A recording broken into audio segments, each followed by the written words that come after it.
Victoria Reynolds slammed the termination folder onto the conference table so hard that every executive in the room flinched. "Done," she said. "Clean out that entire division by Friday." She didn't even look up. She never looked up. And that was her first mistake. Because somewhere in that folder, buried beneath a name she'd never bothered to learn, was the one man who had quietly held her billion-dollar empire together for 8 straight years. She fired him on a Tuesday morning. By day 30, her world was on fire. Drop a comment with your city right now. I want to see how far this story travels. And if you believe good people deserve to be seen, subscribe. You won't want to miss what happens next. The folder landed on Darius Coleman's desk at 7:43 in the morning. He hadn't even taken off his jacket yet. His coffee was still hot. Steam curling up from the rim of his old blue mug, the one Amara had painted for him in 3rd grade with little yellow stars around the outside stars she said represented every idea in his head that nobody could see yet.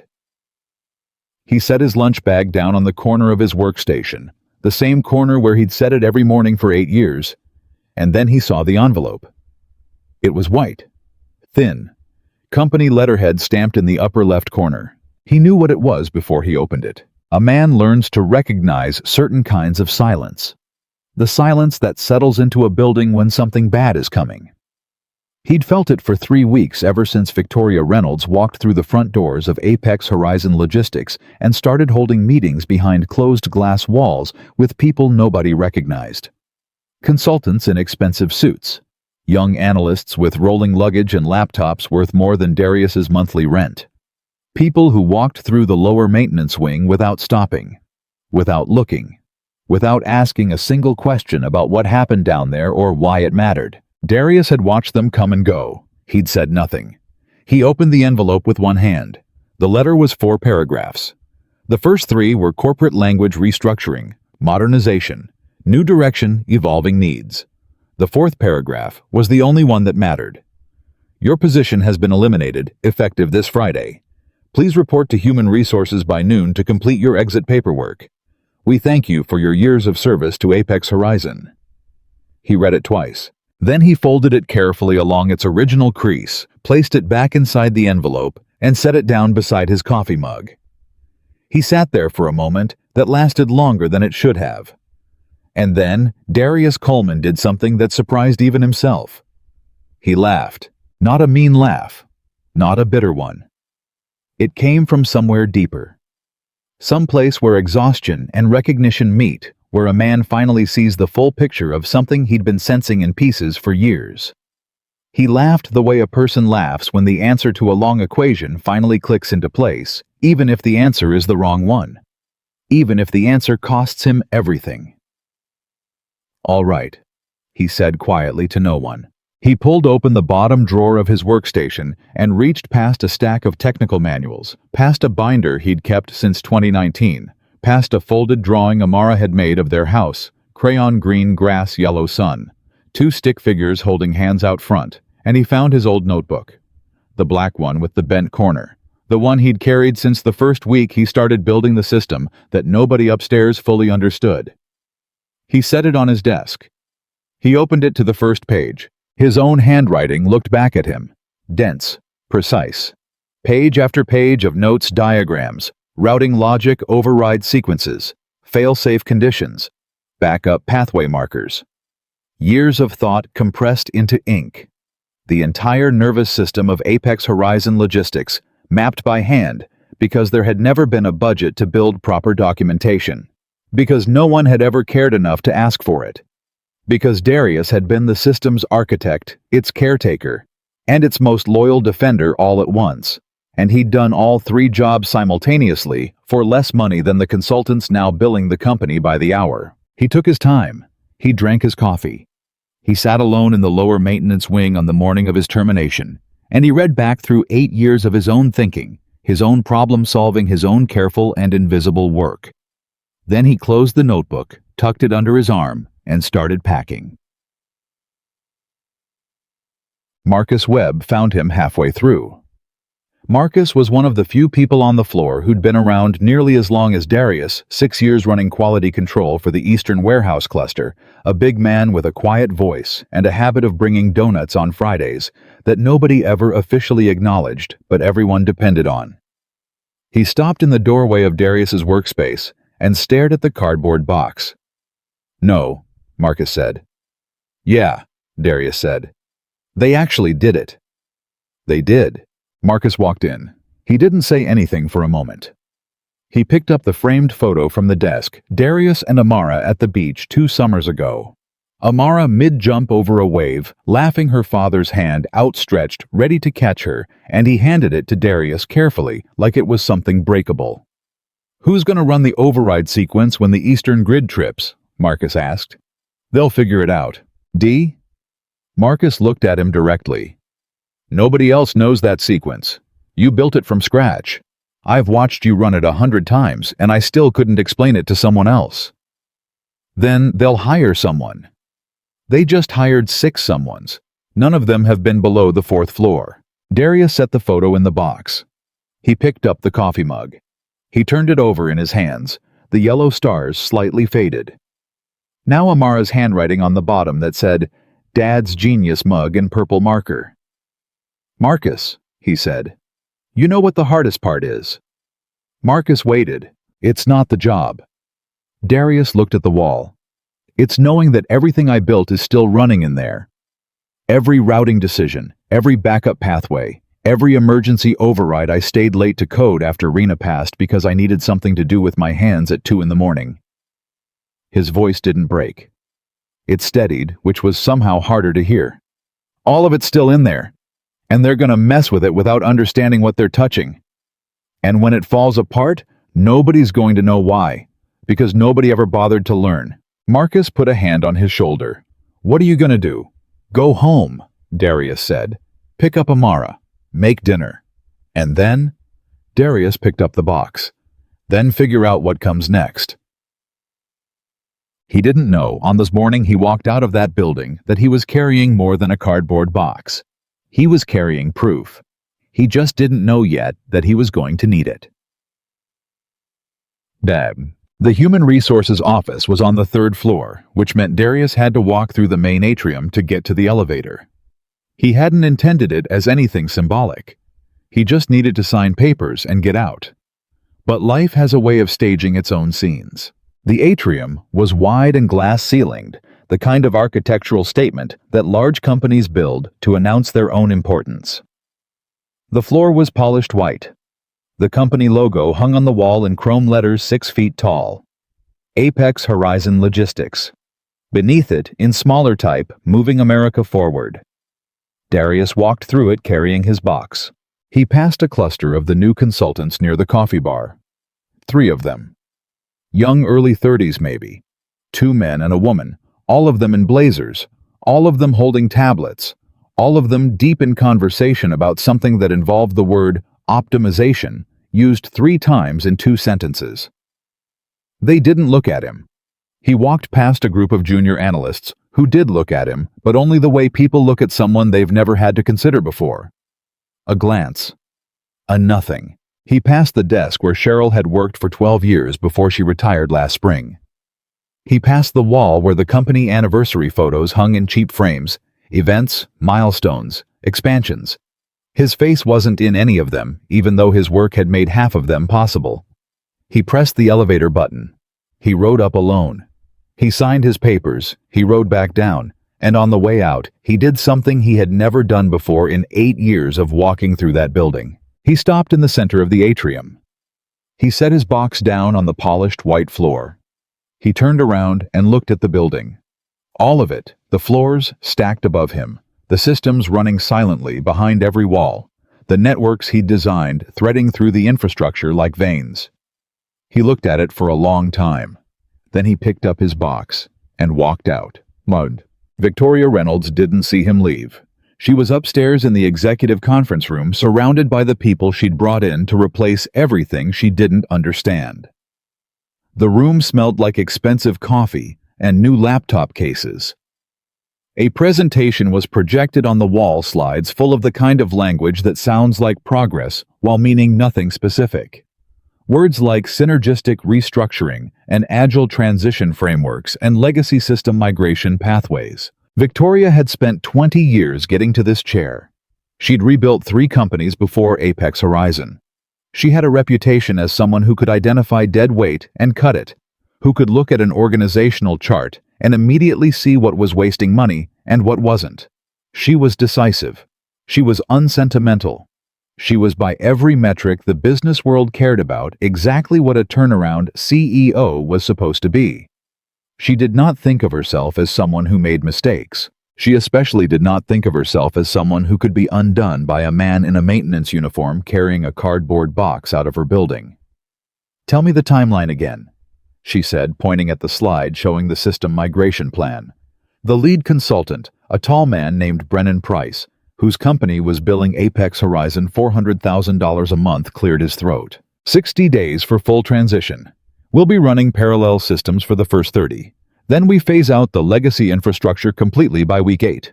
By day 60, you'll have a fully modernized platform operating at 30% greater efficiency than your current setup. Victoria nodded. "And you've reviewed the existing architecture thoroughly?" "Completely," Brennan said. He had not. He had reviewed the documentation that existed, which was incomplete, because the man who actually built the system had kept most of its logic inside a black notebook and inside his own head. Because nobody had ever asked him to write it down properly. Because for 8 years the system had simply worked, and nobody at the executive level had ever needed to know why. "Then we move forward," Victoria said. "I want weekly updates. If there are problems, I want to hear about them immediately." "Understood," Brennan said. There would be problems. He would not tell her immediately. Darius drove to Amara's school that afternoon on autopilot. He sat in the pickup line with his hands on the wheel and the cardboard box on the passenger seat beside him, and he tried to figure out what he was going to say to his daughter. Amara was 8 years old. She understood more than most adults thought she did. She had her mother's eyes and her father's mind, that particular combination that made her quiet and precise and devastatingly perceptive in ways that occasionally startled people who weren't paying attention. She had figured out Santa Claus at 5, not from any external evidence, but from a series of logical inconsistencies she'd identified and cataloged and presented to Darius one December evening, like a small attorney making her closing argument. He had not lied to her then. He would not lie to her now. She climbed into the back seat backpack first, the way she always did, and then she stopped. She looked at the box. She looked at her father. "What happened?" she said. "I lost my job today," Darius said. She was quiet for a moment. He watched her in the rear-view mirror, processing it, that same stillness. Her mother had the pause before the question that mattered. "Did you do something wrong?" she asked. "No." "Then why?" He turned to look at her directly. She deserved that. "Because sometimes people make decisions based on what they think they see, instead of what's actually there," he said. "And sometimes what they think they see is wrong, but they don't know that yet." Amara looked at the box again, at the coffee mug with the yellow stars. "Are we going to be okay?" she asked. "Yes," he said. And he meant it, even though he wasn't entirely sure of the path yet. She reached forward and put her hand on his shoulder, the way he sometimes put his hand on hers when she was worried about something. "You're still the smartest person I know," she said. He put the car in drive. "Come on," he said. "Let's go home." The first 2 weeks after his termination, Darius applied for 41 jobs. He got 6 interviews. He got 0 offers. The rejections didn't always come with explanations, but when they did, they came wrapped in language designed to feel polite while meaning something else entirely. Overqualified for the position. Looking for someone who fits our current culture. Experience is impressive, but not quite what we're looking for at this stage. One interviewer, a man 10 years younger than Darius, in a glass-walled office in a downtown building, spent the first 5 minutes of the interview looking at Darius's resume and frowning slightly, the way a person frowns at something that doesn't quite compute. "So you've been in logistics maintenance for what, 8 years?" the man said. "Systems engineering," Darius said. "I designed the operating framework for Apex Horizons National Network." The interviewer nodded slowly. "Right. And do you have formal documentation of that published work certifications?" "The system itself is the documentation," Darius said. "It's been running without a major failure for 6 years." "Right." The man clicked something on his computer. "The thing is, we're really looking for someone with a more traditional background. In terms of academic credentials, formal training." Darius looked at him. "I have a degree in computer engineering from Georgia Tech," he said carefully. Right. The interviewer shifted. "It's just for senior-level systems architecture. We usually look for graduate credentials and—" "I architected a system that moves $4 billion of freight annually," Darius said. "Not loud, not aggressive, just clear." "What credentials would you like me to show you that I haven't already built?" The silence that followed told him everything. He thanked the man for his time and walked out. In the elevator going down, he leaned his back against the wall and closed his eyes for exactly 10 seconds. Not because he was defeated, but because he needed to feel the weight of it clearly before he set it down again. He thought about Amara's face in the rear-view mirror. He opened his eyes. He walked out of the building into the afternoon sun. Meanwhile, in the building he'd left behind, things were beginning to move in directions nobody upstairs had anticipated. It started with the Henderson shipment. Henderson Pharmaceuticals was one of Apex Horizons' largest accounts, a contract worth $230 million annually, representing temperature-sensitive medical supplies that had to move along extremely precise routing corridors with redundant verification at every transfer point. The routing logic for Henderson wasn't in any of the documentation the consultants had reviewed. It was embedded in a custom sub-protocol that Darius had built specifically for them 4 years ago, after a cold chain failure had cost the company a client and cost real patients access to medication they needed. He'd built the Henderson protocol in a weekend. He'd tested it for 3 weeks. He'd implemented it quietly, and it had run perfectly ever since. On day 16 after his termination, Brennan Price's team began their first phase of system migration. They moved the Henderson routing to the new platform. They didn't know about the sub-protocol. They didn't know it existed. They migrated the standard data. And the Henderson sub-protocol, finding no corresponding anchor in the new system architecture, defaulted to a general routing pathway that looked correct on paper and was categorically wrong in practice. The first Henderson shipment under the new system left the Chicago distribution hub at 4 a.m. on a Wednesday. By Thursday afternoon, it was in the wrong state. By Friday morning, 3 temperature monitors had gone offline because the new platform didn't include the redundant sensor check that Darius had coded into the oversight layer. By Friday afternoon, $1.2 million worth of temperature-sensitive pharmaceutical inventory had been compromised. By Friday evening, Henderson Pharmaceuticals was on the phone. Not with the consultants, with the CEO. Darius heard about it from Marcus. Marcus texted him that Friday night Henderson blew up. They're in emergency meetings. Brennan's team is looking at the code like it's in a foreign language. Darius read the message sitting at the kitchen table. Amara was asleep. The dishes from dinner were still in the drying rack. A loose sheet of homework multiplication tables, a few wrong answers circled in pencil, was on the table in front of him. He set his phone down. He thought about the Henderson sub-protocol. He could see it exactly in his mind, the way he could see most of what he'd built, not as abstract code, but as a kind of architecture, a structure with weight and logic and specific reasons for every choice he'd made. He could see the part where the temperature sensor loop crossed into the oversight layer. He could see exactly why it had failed. He could fix it in 40 minutes. He knew that. He also knew that nobody from Apex Horizon had called him. Nobody had texted.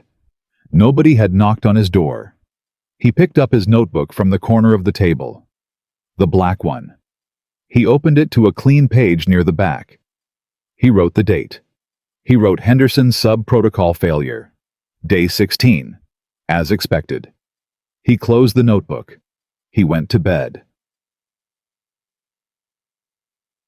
The second failure came 11 days later. This one was larger. The Pacific Northwest Routing Cluster 14 warehouses, feeding coastal distribution for the entire western seaboard, ran on a grid balancing algorithm that Darius had designed specifically to compensate for the region's geographic and weather variability. Mountains, coastal weather patterns, port congestion fluctuations. The algorithm wasn't complicated, but it required a particular kind of logic that didn't translate well to standard optimization frameworks. Brennan's team had replaced it with a standard optimization framework. On day 27, a storm system off the coast of Oregon triggered the exact kind of cascading route conflict that Darius's algorithm had been built to prevent. The new framework, encountering the conditions, tried to apply standard load balancing logic. The load balancing logic, in the absence of the weather compensation layer, began routing freight in circles. Literally, 3 trucks from the Portland hub ended up routing through each other's delivery zones in a loop that the system kept trying to correct by creating new routing instructions that made the problem worse. By the time a human supervisor noticed 11 other warehouses in the cluster had logged errors. By that evening, the Pacific Northwest network had effectively stopped moving freight. In the executive conference room at Apex Horizon, Victoria Reynolds stood at the head of the table and looked at her consultants with an expression that Brennan Price would later describe to a colleague as the kind of look that made a person want to check whether the nearest exit was unlocked. "Tell me what's happening," she said. "We're looking at the code. You've been looking at the code for 6 hours. The architecture is more complex than our initial assessment indicated. My warehouses are not moving freight." Victoria's voice was very quiet, which was worse than if she'd been loud. "I have a $230 million pharmaceutical client threatening to terminate their contract. I have 11 warehouses in the Pacific Northwest logged as non-operational. I have customers who are going to find out by morning." She looked at Brennan. "So tell me something I can use." Brennan looked at his team. His team looked at the floor. "We need more time to understand the system's original logic," Brennan said. "Then understand it. The documentation doesn't fully explain." "Then find whoever wrote it," Victoria said. Another silence. "We don't know who designed the original framework," one of the junior consultants said. "The file metadata just shows an employee ID number. We've been trying to cross-reference it, but the HR records from that period are..." "Pull every HR record from the last 10 years, Victoria said. "Tonight, I want to know who built this system. I want their name, their phone number, and I want to know why they're not in this building." She walked out of the conference room. Behind her, someone began typing very fast. It was Marcus who called Darius at 11:47 p.m. "They're looking for you," Marcus said. Darius was still awake. He was at the kitchen table with his notebook, which he'd been reviewing not to prepare anything, just because the thinking settled him the way some people read before sleep. Amara had been in bed for 2 hours. "What do you mean looking for me? HR is pulling records. Someone in the meeting tonight apparently said they needed to find whoever designed the original framework. Brennan's people have been going through archived files for the last 3 hours." Darius was quiet for a moment. "How bad is it?" he asked. "Bad," Marcus said. "Pacific Northwest cluster is dark. Henderson's already threatening to walk. 3 other accounts logged complaints today, and Marcus paused. "I was in the eastern wing this afternoon when one of Brennan's guys tried to run a manual override on one of the backup pathways. The backup pathway you built for the cold storage failsafe. Yeah, he didn't know what he was doing. I watched him enter the wrong sequence 3 times.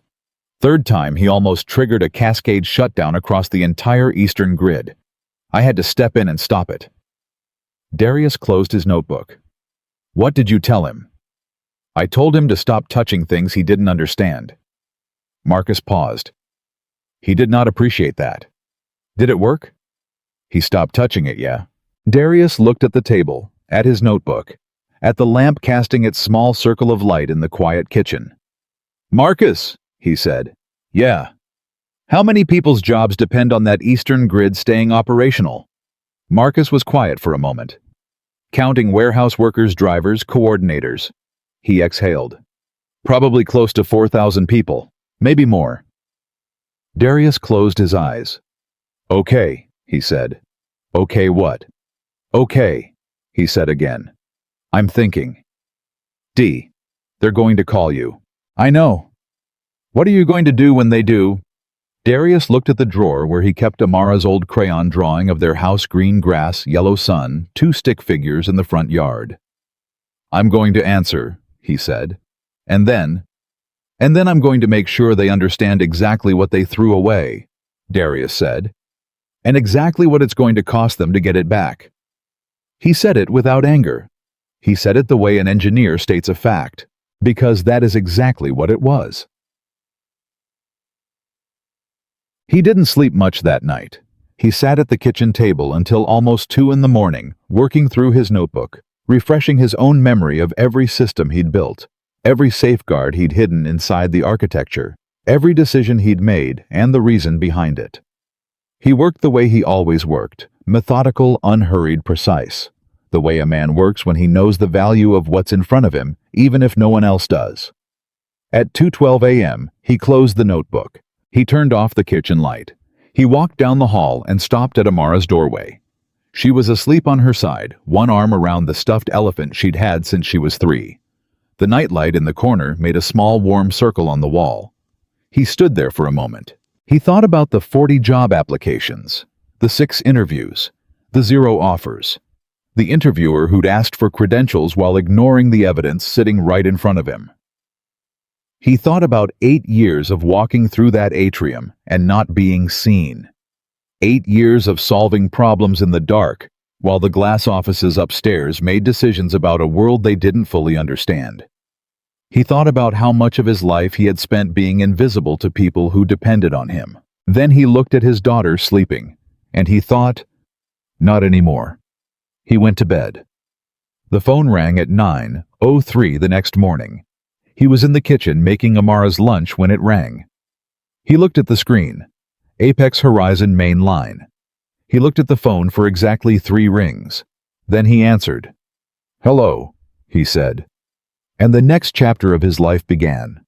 The voice on the other end of the phone was not Victoria Reynolds. It was a woman named Sandra Okafor, executive assistant to the CEO, and she spoke with the practiced calm of someone delivering information she'd been briefed to deliver without emotion. Mr. Coleman, thank you for answering. Ms. Reynolds would like to schedule a call with you at your earliest convenience regarding some technical matters related to your previous work with the company. Darius set down the knife he'd been using to cut Amara's sandwich.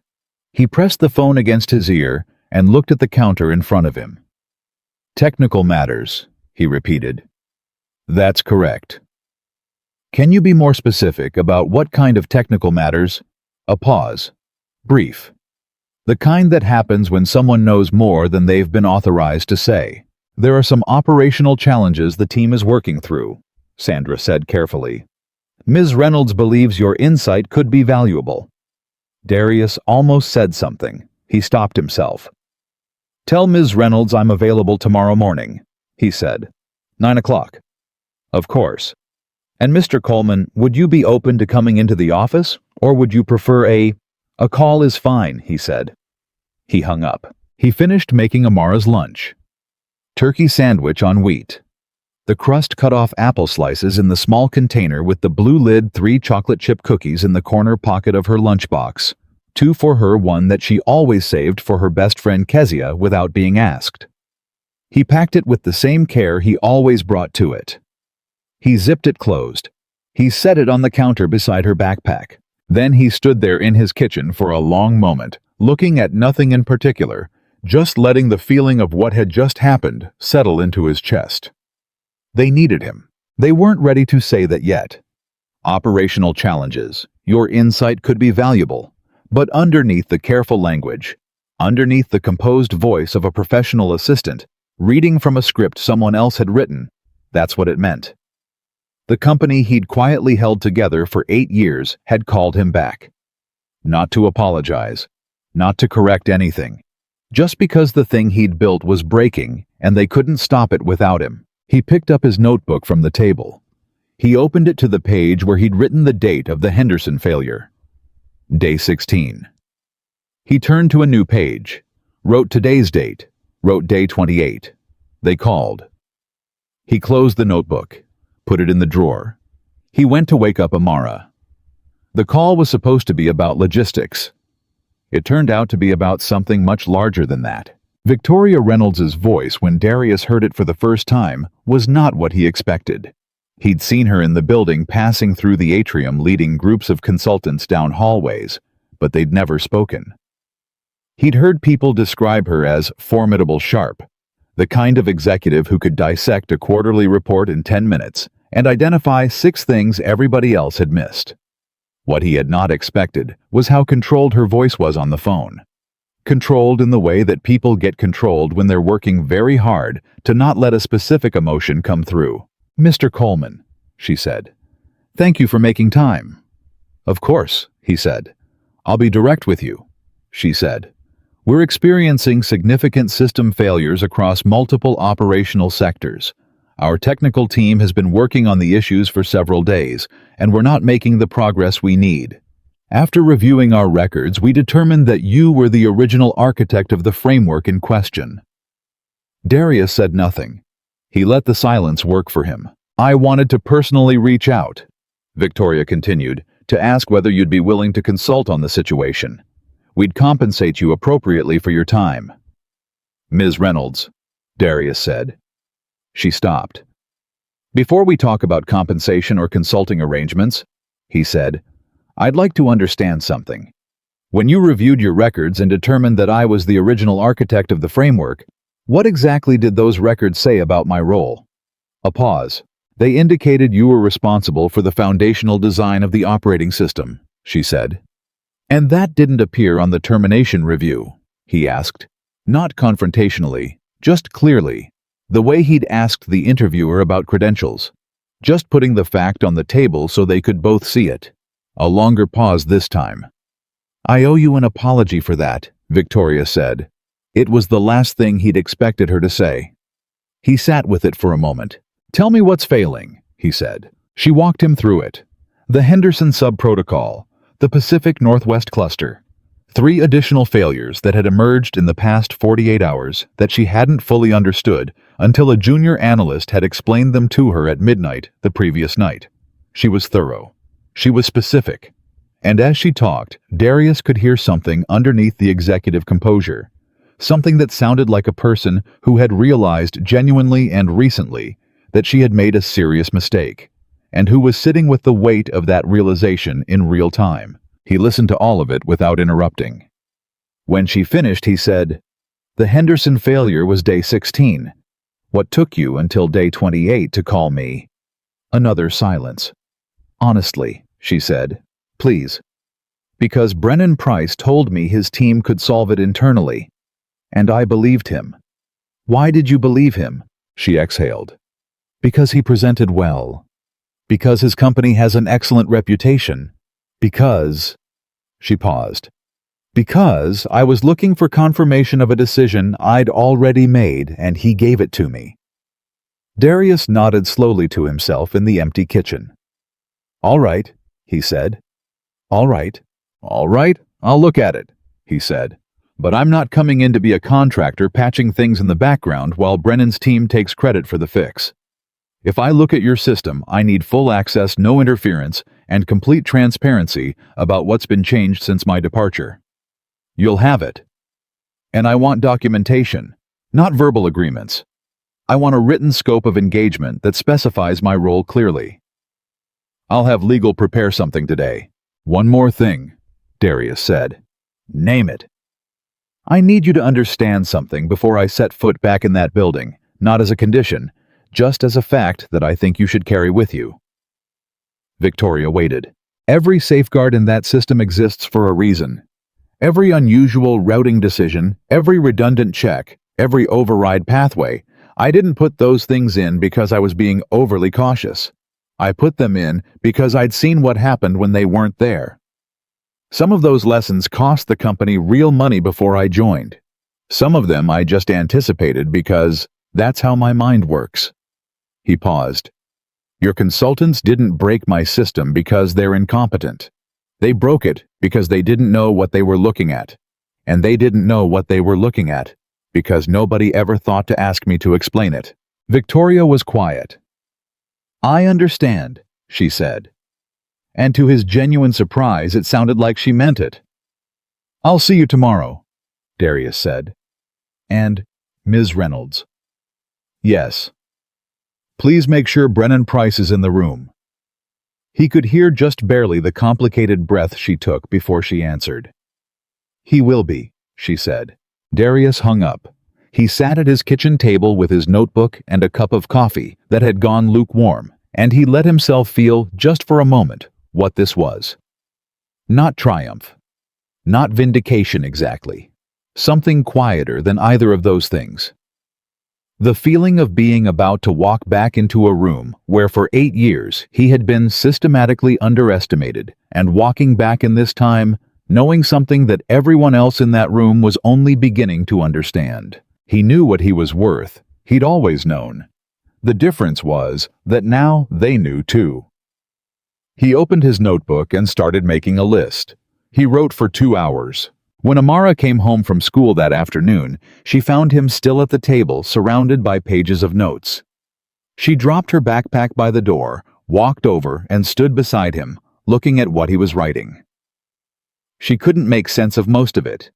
Routing sequences, system architecture notations, a list of override pathways written in his compressed, precise handwriting. But she could sense what it meant. Something's happening, she said. Something's happening, he confirmed. She nodded with the gravity of an 8-year-old who has decided to take a thing seriously. Are you going to fix it? She asked. He looked at her. Yeah, he said. I'm going to fix it. And then what? He smiled. Then we'll see. She went to get a snack. He turned back to his notebook. And the plan that had been assembling itself in the back of his mind for 28 days began to take concrete shape on the page in front of him. The next morning, Darius Coleman walked back into Apex Horizon Logistics for the first time since the morning he'd packed his cardboard box and said goodbye to nobody. He wore the same clothes he'd always worn. Not a uniform this time, but dark pants. A simple collared shirt, the kind of clothes that made no statement in either direction. He carried his notebook. He carried a laptop he'd borrowed from Marcus, who had met him in the parking lot 15 minutes early, and handed it over with the practiced casualness of a man passing tools to someone about to do serious work. How you feeling? Marcus asked. Ready, Darius said. Brennan's already up there. He's been here since 7. Good, Darius said. Marcus looked at him for a moment. You know what you're walking into. I know. There's a room full of people up there who spent 28 days telling themselves and their CEO that they almost had it figured out. You showing up is proof they didn't. Some of those people are not going to be happy to see you. Darius nodded. I know that too. So what's your approach? Darius looked at the building. Same as always, he said. I'm going to be the smartest person in the room, and I'm going to do the work. If they can't handle that, that's their problem, not mine. Marcus handed him a visitor badge. Go get it, he said. Darius walked through the front doors. He didn't look up at the chrome letters. He didn't stop in the atrium. He went straight to the elevator, rode it to the 5th floor, where the executive conference suite was located. A floor he'd been to exactly twice in 8 years, both times for company-wide meetings he'd been invited to as an afterthought.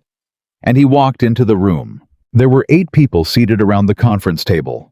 Victoria Reynolds at the head. Brennan Price on her right, flanked by 2 members of his team. A CFO and a COO Darius didn't know. A senior analyst named Priya, who'd been with the company 5 years, and who was one of the few people who'd sometimes stop to ask Darius questions about the system when something confused her. and in the corner, a quiet man from the legal department holding a folder. Every person in the room looked at Darius when he entered. The expressions ranged. Priya gave him a small, careful nod, the nod of someone who's privately relieved and trying not to show it. The COO looked like he was still deciding what to think. Brennan Price looked like a man who had just swallowed something unpleasant and was working very hard to present his face as neutral. Victoria Reynolds stood up. "Mr. Coleman," she said. "Thank you for coming."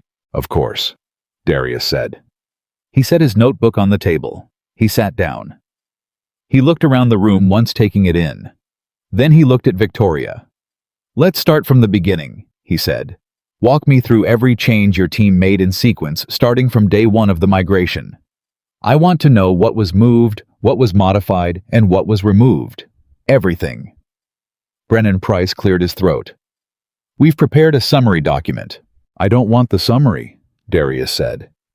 He looked at Brennan directly, not with hostility, with the simple, non-negotiable expectation of a man who has agreed to do a difficult job and needs actual information to do it. "I want the full change log, every modification, every timestamp, every system component that was touched. Can you pull that up?" Brennan looked at his team. One of them opened a laptop. "It's going to be a long list," Brennan said. "That's fine," Darius said. "I have time." And so it began. It took 3 hours just to review the change log. Darius read through it in silence, making notes in his notebook, asking specific questions at specific points. Not rhetorical questions. Not questions designed to embarrass anyone. Just the questions a diagnostician asks when mapping the full extent of a problem. He asked them steadily without pause, and he listened to the answers with total attention. At 11:47 a.m., he put his pen down. "Okay," he said. The room waited. The Henderson failure is the most urgent. That sub-protocol needs to be rebuilt and reintegrated before the next shipment window, which... He glanced at Priya. "Thursday at 6 a.m., Priya said immediately. "Thursday at 6 a.m., Darius repeated. "Which means we have approximately 40 hours. He looked at Brennan. "Do you have engineers on your team who can implement code based on specifications I provide?" Brennan's jaw was tight. "Yes."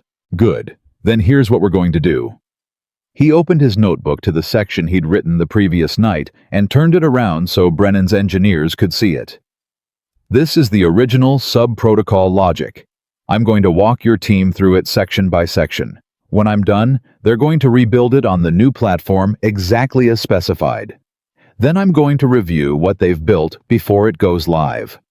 Is that understood?" Brennan started to say something.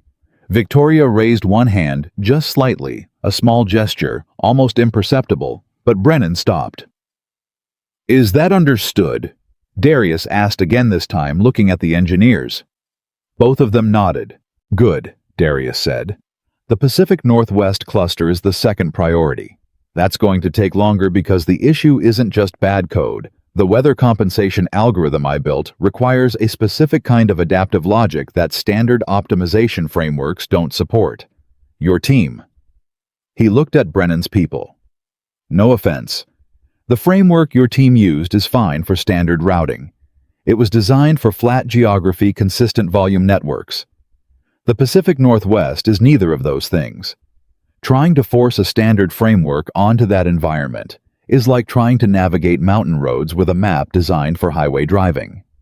The map isn't wrong, it's just the wrong map." One of Brennan's engineers, a young woman named Chen, who'd been quiet throughout the morning, leaned forward. "Can the new platform support the adaptive logic?" she asked. Not defensively. A genuine question. Darius looked at her. He appreciated the directness. "Yes," he said, "but it has to be written specifically for it. I can write it. I'll need a direct integration terminal, and I'll need someone who knows the new platform's API syntax well enough to translate as we go. I can do that," Chen said. Brennan looked at her.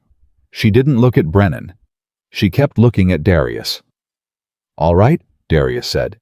Then you're with me. That afternoon, Darius and Chen set up at a workstation in the technical lab on the second floor and started rebuilding. Darius worked from memory and notebook. Chen translated. They moved fast, not rushed, but with the particular rhythm of two people who are both serious about what they're doing and have found a way to work together without wasted motion. At one point, about 2 hours in, Chen stopped. "Can I ask you something?" she said. "Go ahead." "The way you designed the weather compensation algorithm, the adaptive response layer." She pulled up a section of the code they were rebuilding on her screen. "This is more sophisticated than anything I've seen in a system like this. Why didn't the original documentation explain how it worked?" Darius was quiet for a moment. "Because nobody asked," he said. Chen frowned. "Nobody asked you to document your own system. Nobody asked me anything about the system unless something was broken and they needed me to fix it. And when I fixed it, they went back upstairs and didn't ask questions until the next time something broke." He typed a line of code. "That's how it worked for 8 years. Chen looked at him. "That's a waste," she said, simply, directly. "Yes," Darius said. "It was." They went back to work. On the 4th floor in the executive conference room, a different conversation was happening. Victoria Reynolds had asked Brennan Price to stay after the morning session. When the door closed, and it was just the two of them, she didn't circle it. She sat across from him at the table, and she said, "Tell me how this happened." The system was more complex than initial assessment indicated. "Brennan." Her voice stopped him. "We've known each other for 4 years. You rebuilt the inventory management architecture at Dover Consumer Group. You've done 12 enterprise migrations. How did your team miss this?" Brennan was quiet. "Because the documentation was incomplete," he said. "And because we assumed an incomplete documentation gap meant the system itself was less sophisticated than it was. We categorized it as a legacy system in need of modernization. We didn't treat it as a complex custom architecture. Because..." Another pause.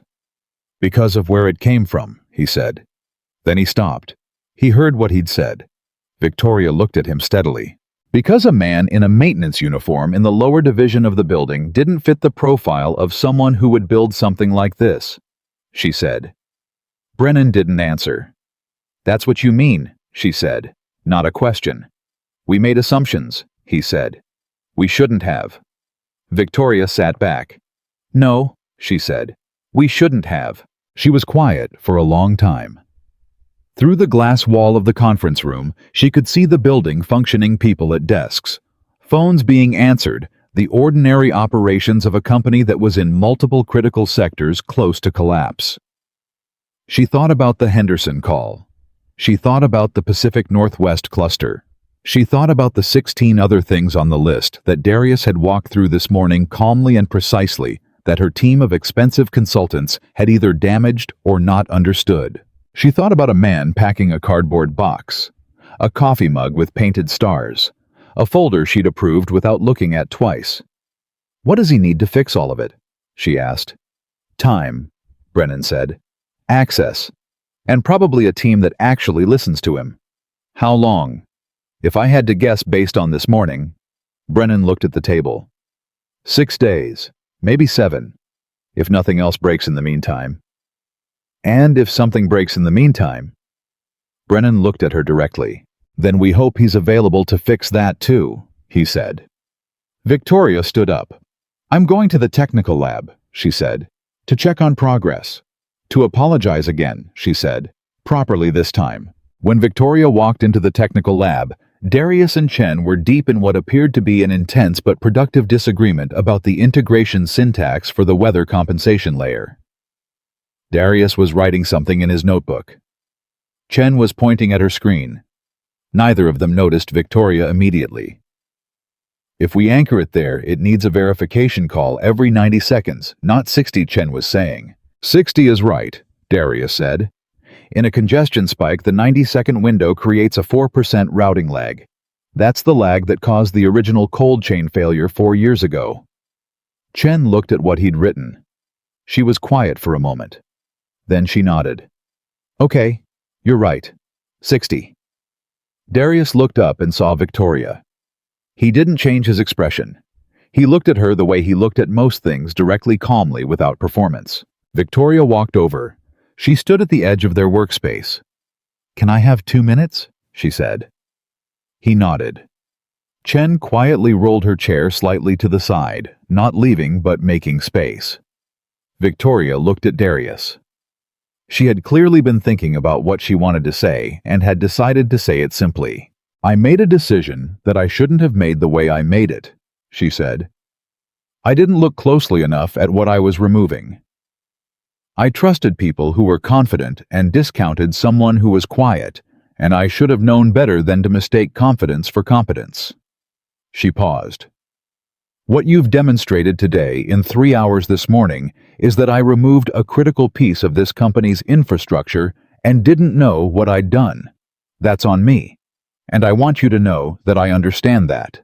Darius looked at her for a moment. I appreciate that, he said. I do. He let that land. Then he said, but I need you to understand something. He gestured at the lab at the work in front of them. This isn't just about restoring a system. What happened here has been happening to people like me in places like this for a very long time. I'm not special in the experience I've had. I'm just here in this specific situation where the consequences of that experience happen to be visible to you right now. Most of the time, they're not visible. Most of the time, a man like me does the work, keeps the lights on, and when they decide he's not the right image for the new direction, he walks out the door, and nobody writes about it, and nobody looks for him until something breaks. Victoria listened. I'm going to fix your system, he said. Because 4,000 people's jobs depend on it, and because that matters more than how I got here. But I need you to hear what I just said. Not just in this room right now. Somewhere it stays. It will, she said. He looked at her for one more moment. Then he turned back to his notebook. Chen, he said. Let's talk about the Eastern Grid backup pathways. Ready? Chen said. Victoria watched them for a moment, this man who'd been invisible for 8 years, and the engineer who'd spent 3 hours figuring out that he was the most technically capable person she'd ever worked alongside. And then she walked back out of the lab quietly, the way a person leaves a room when they understand that the most important thing happening in it has nothing to do with them. Back in her office, she called her board chair. We have a situation, she said, and I think it's bigger than the technical failures. I need to talk to you about some internal accountability questions. What kind of accountability questions? The kind, she said, where I need to understand how we built a system that systematically made invisible the person who built everything we depend on. There was a pause on the other end of the line. Send me the details, the board chair said. I will, Victoria said. Tonight, she hung up. She looked out the window at the city. Then she pulled up the HR file she'd had someone send to her earlier that morning. Darius Coleman, Employee ID 4471. 8 years of service. Maintenance and Systems Division. Compensation history that made her stomach tighten when she looked at it flat. For 6 of the 8 years, 2 small merit increases that together added up to less than what her coffee budget for the consultants had been in the first month alone. She read through it carefully. She took notes. And later that night, when the building was mostly empty and a light was still on in the technical lab where Darius and Chen were finishing the Henderson sub-protocol rebuild, Victoria Reynolds sat at her desk and began writing what would become the most important document of her tenure at Apex Horizon Logistics. It was a memo to the board. It was 12 pages long. It started with a sentence she wrote and rewrote 4 times before she got it right. What it said in the final version was this: we did not lose a system. We lost the person who built it, and we lost him because we were looking at the wrong things when we looked at him. This memo is about what that means, what it cost us, and what I believe we are obligated to do about it.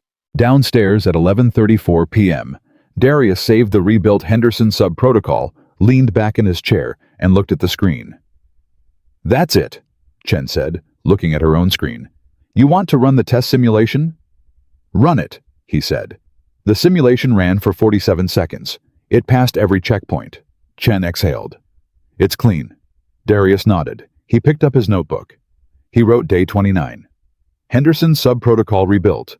Simulation successful. He paused. Then he wrote one more thing. They finally see it. He closed the notebook. "Go home," he told Chen. "Get some sleep. We've got the Pacific Northwest cluster tomorrow." "You?" she asked. "I'll be right behind you," he said. He didn't move yet. Chen packed up her laptop. At the door, she stopped. "Mr. Coleman," she said. He looked at her. "For what it's worth," she said. "I've been in this industry for 9 years. I've worked with people who built systems. What you put together here..." She shook her head slightly. "This isn't maintenance work. This isn't something you stumble into. This is the work of someone who thinks in a way most people can't." He looked at her steadily. "I know," he said. She smiled a small, honest smile. "I know you know," she said. "I just thought someone should say it out loud." She left. Darius sat alone in the technical lab for a few minutes after she was gone. The building was quiet around him. He could feel it the way he'd always felt it, the system running behind the walls, the networks moving freight through the dark across the country, the thousands of small decisions his code was making every second to keep things flowing correctly. He'd always felt it, this building, like a living thing whose pulse he understood better than anyone. He thought about the box, the coffee mug, the notebook. 8 years. He thought about Amara asking, "Are we going to be okay?" and him saying yes and meaning it, even when he wasn't sure of the path. He thought about 41 job applications. He thought about an interviewer asking for credentials while sitting 3 feet from a man who had built a system moving $4 billion of freight a year. Eesh. He thought about Marcus saying, "You're still the smartest person I know," and then catching himself. That was Amara. Marcus had said, "Go get it." He stood up. He packed his notebook. He turned off the light in the technical lab. He walked out through the empty atrium, past the chrome letters, past the company photos on the wall, past the coffee bar where the consultants had stood in their blazers on the morning he'd carried his box out, and he pushed through the front doors into the night. The air was cool. He stood on the sidewalk for a moment. Then he got in his car and drove home to his daughter. And tomorrow, there was still more to fix. He got home at midnight, and Amara was still awake. He knew before he even opened the front door, the way a father knows those things. A light on in the hallway that shouldn't be on, a particular quality of silence that wasn't quite sleep. He came through the door quietly, and there she was, sitting at the top of the stairs in her pajamas, the stuffed elephant in her lap, watching him come in. "You're supposed to be asleep," he said. "I know," she said. "Are you okay?" He set his notebook on the table by the door. He looked up at her. "Yeah," he said. "I'm okay." "Did you fix it?" "Part of it," he said. "The first part." She nodded seriously. "How many parts are there?" "More than one," he said. "Go to bed, Amara." She stood up, tucking the elephant under her arm. Then she stopped. "Dad." "Yeah. When you were in there tonight." She paused, working through something. "Did they treat you right?" He stood at the bottom of the stairs and looked up at his daughter. 8 years old. Her mother's eyes, his mind, a person already trying to understand a world that was more complicated than it should have to be for a child. "Better than before," he said carefully. She thought about that. "Okay," she said. "That's better than nothing." "It is," he agreed. She went to bed. He stood at the bottom of the stairs for a moment after she was gone, listening to the house settle into quiet around him. Then he went to the kitchen, poured himself a glass of water, sat down at the table, and opened his notebook to the page where he'd been mapping the remaining system failures. There were 6 more major issues on the list. The Pacific Northwest cluster was the most urgent after Henderson. But behind it, lined up like a series of dominoes that Brennan Price's team had unknowingly positioned for falling, were 5 others. Each one a place where Darius's original architecture had been modified without full understanding. Each one a ticking problem. Some had already shown early warning signs. 2 were still silent, which in his experience meant they were closer to failure than the visible ones not further. The systems that went quiet before breaking were always the ones that broke the worst. He sat there until 1:30 making notes. Then he went to sleep. He was back at Apex Horizon by 7:45 the next morning. Chen was already in the technical lab, coffee in hand, looking like she'd slept about as much as he had. There was something clarifying about working with someone who didn't require explanation. Chen had understood within 2 hours the previous day that Darius's system had a kind of internal logic that was consistent throughout, and once she understood the logic, she could move with him instead of behind him. That made a real difference. It meant the Pacific Northwest rebuild wouldn't take as long as he'd feared. What he hadn't anticipated was Brennan Price walking into the lab at 8 o'clock. Alone, without his team. Darius looked up from his notebook. Brennan stood near the door for a moment in a way that read as someone who'd rehearsed what he was about to do and was now second-guessing the rehearsal.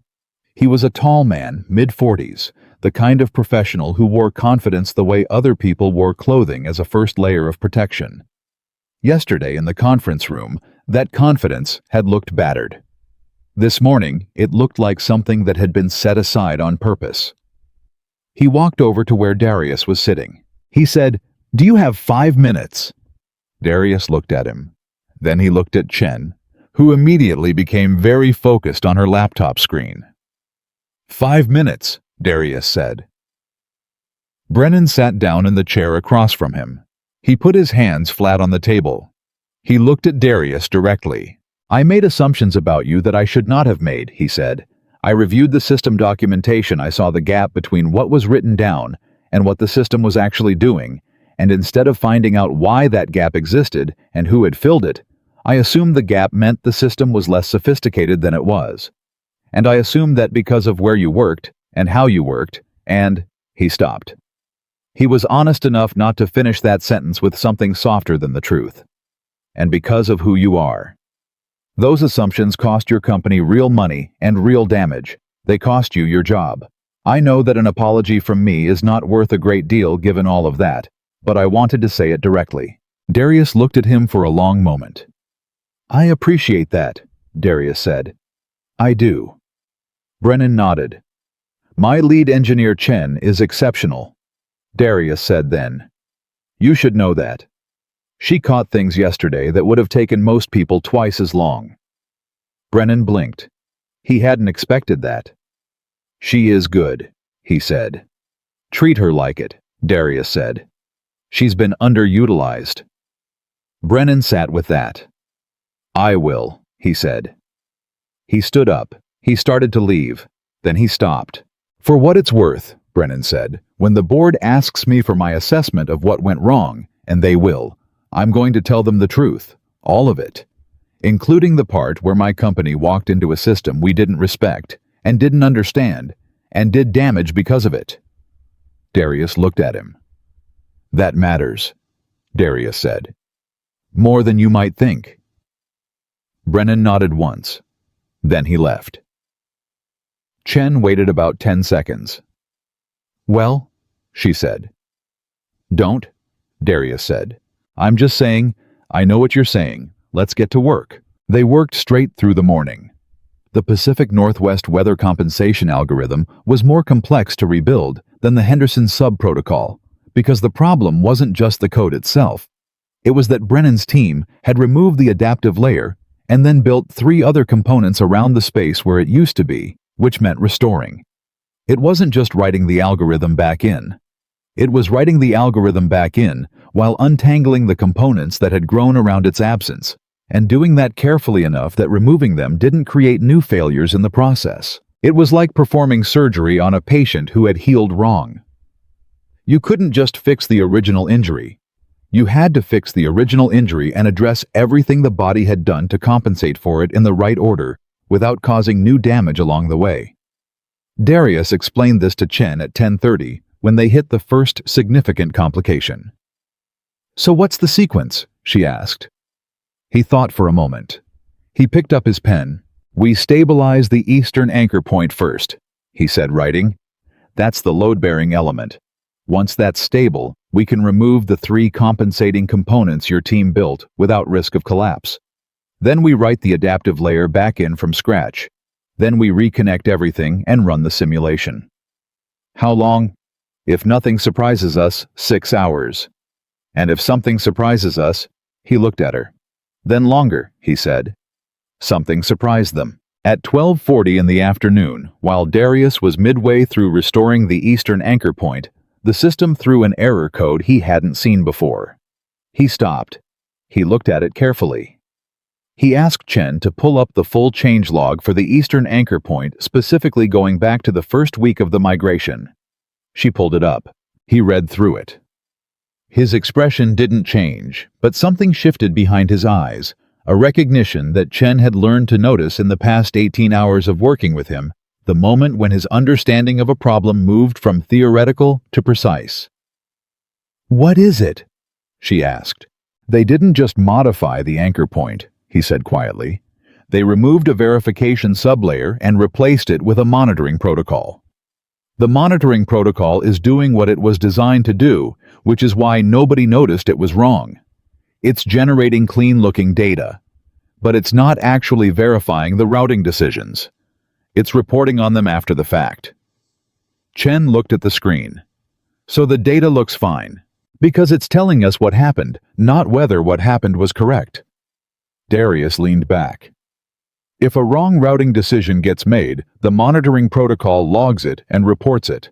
But by the time it's in the report, the freight is already moving in the wrong direction." Chen was quiet for a moment. "How long has that been running?" "Since day 4 of the migration," Darius said. "Day 4, she repeated. "So for 25 days the system has been logging problems instead of preventing them," he said. "Yes." They looked at each other. "How many routing decisions go through that anchor point daily?" Chen asked. "On average across the Pacific Northwest cluster," he thought. "Somewhere between 300 and 400 per day." Chen closed her eyes briefly. 25 days of that. "Yes. So we need to pull the monitoring protocol, restore the verification sublayer, and then audit the routing decisions going back how far? At minimum the last 10 days. Ideally the full 25. He picked up his notebook.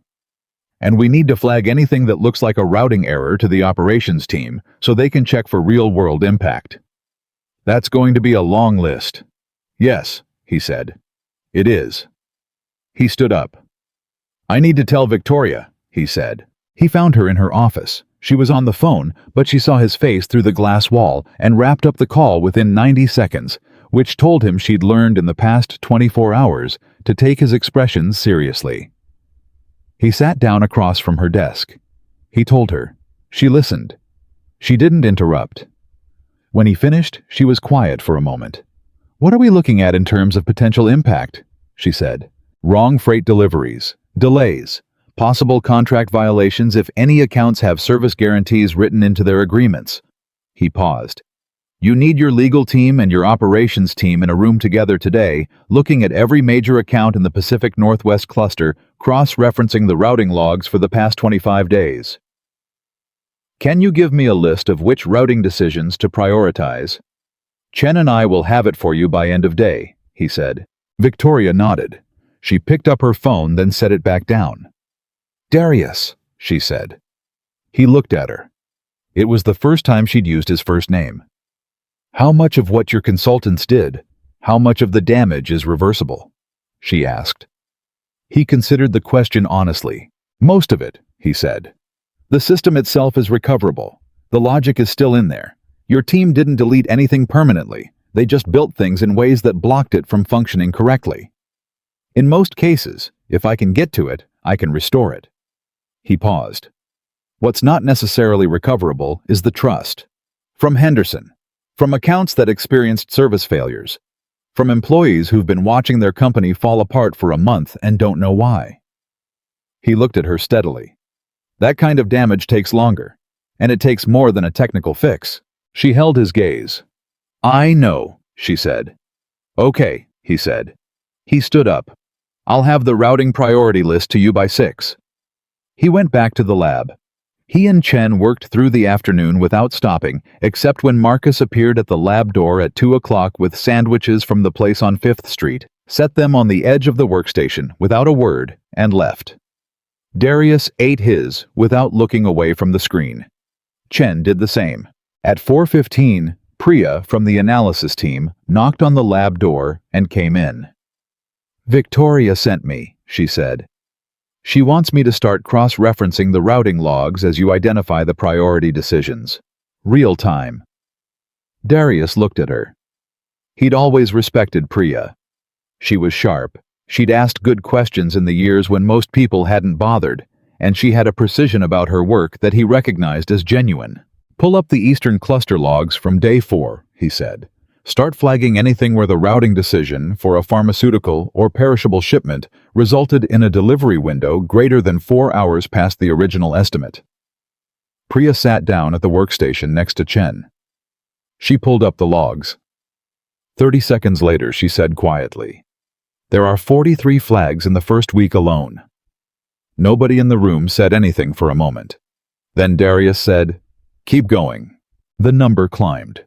By the end of the day, Priya had flagged 218 routing anomalies across the Pacific Northwest cluster in the 25 days since the monitoring protocol replacement. Not all of them represented serious failures. Some were minor delays. Some were reroutes that had corrected themselves. But 41 of them were significant enough to potentially constitute service agreement violations. 41. Darius delivered the list to Victoria at 6:15. She looked at it for a long time. 41, she said.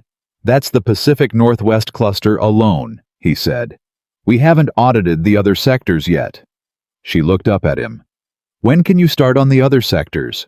Tomorrow, he said. But I need to finish the Pacific Northwest rebuild first. If the cluster isn't stable, the audit data will keep changing. How much longer on the rebuild? Tonight, he said. We're close. She nodded. She looked back at the list. Darius?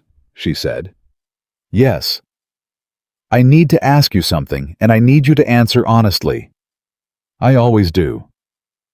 Is there anything else in this system that your consultants could have damaged that we haven't found yet? Anything hidden that you built that they might have disrupted without knowing? He was quiet for a moment. Yes, he said. She closed her eyes briefly. How many things? I don't know exactly. That's the honest answer. The system has layers. Some of them are invisible unless you know to look for them.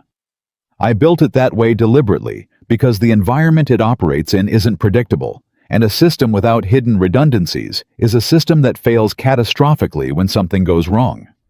He paused. Your consultants have been in it for almost 30 days.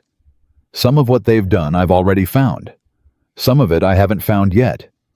Some of it might not reveal itself until a specific operational condition triggers it. So we're still exposed. Until I've gone through everything, yes, he said. You're still exposed. She sat with that. How long to go through everything? At the pace we're working. 4 more days, maybe 5. And in those 4 or 5 days, what's our risk? Manageable, he said. As long as your operations team is watching the flags Chen and Priya are generating and responding to anomalies quickly. I'll make sure of it, she said. He picked up his notebook. I'll be back in the lab, he said. He was almost at the door when she said, Thank you. I know those words are not adequate, but I need you to hear them anyway. He paused at the door. They're adequate, he said. What matters is what comes after them. He went back downstairs. He and Chen worked until 10 o'clock that night. At 9:40, the Pacific Northwest cluster simulation ran clean. All routing pathways verified. Weather compensation algorithm functioning correctly. Adaptive response layer operational. Every component communicating with every other component the way he'd designed them to 8 years ago in a basement maintenance lab when he was a newer employee, who'd looked at the company's existing system and seen immediately that it was going to fail within 3 years under the load it would eventually carry. He'd rebuilt it from the inside. Nobody had asked him to. Nobody had given him a budget for it. He'd done it in pieces over months, because he was the one who would have to fix it when it broke, and it was easier to build something right than to keep patching something wrong. That was the work nobody had ever seen. Chen looked at the simulation results. "It's perfect," she said. And she said it the way you say something when you mean it precisely, not as an exaggeration, but as an accurate description. "It works," Darius said. He didn't say it modestly. He said it the way an engineer states a fact. Chen leaned back in her chair. She looked at him. "Can I ask you something personal?" she said. "Depends on the question.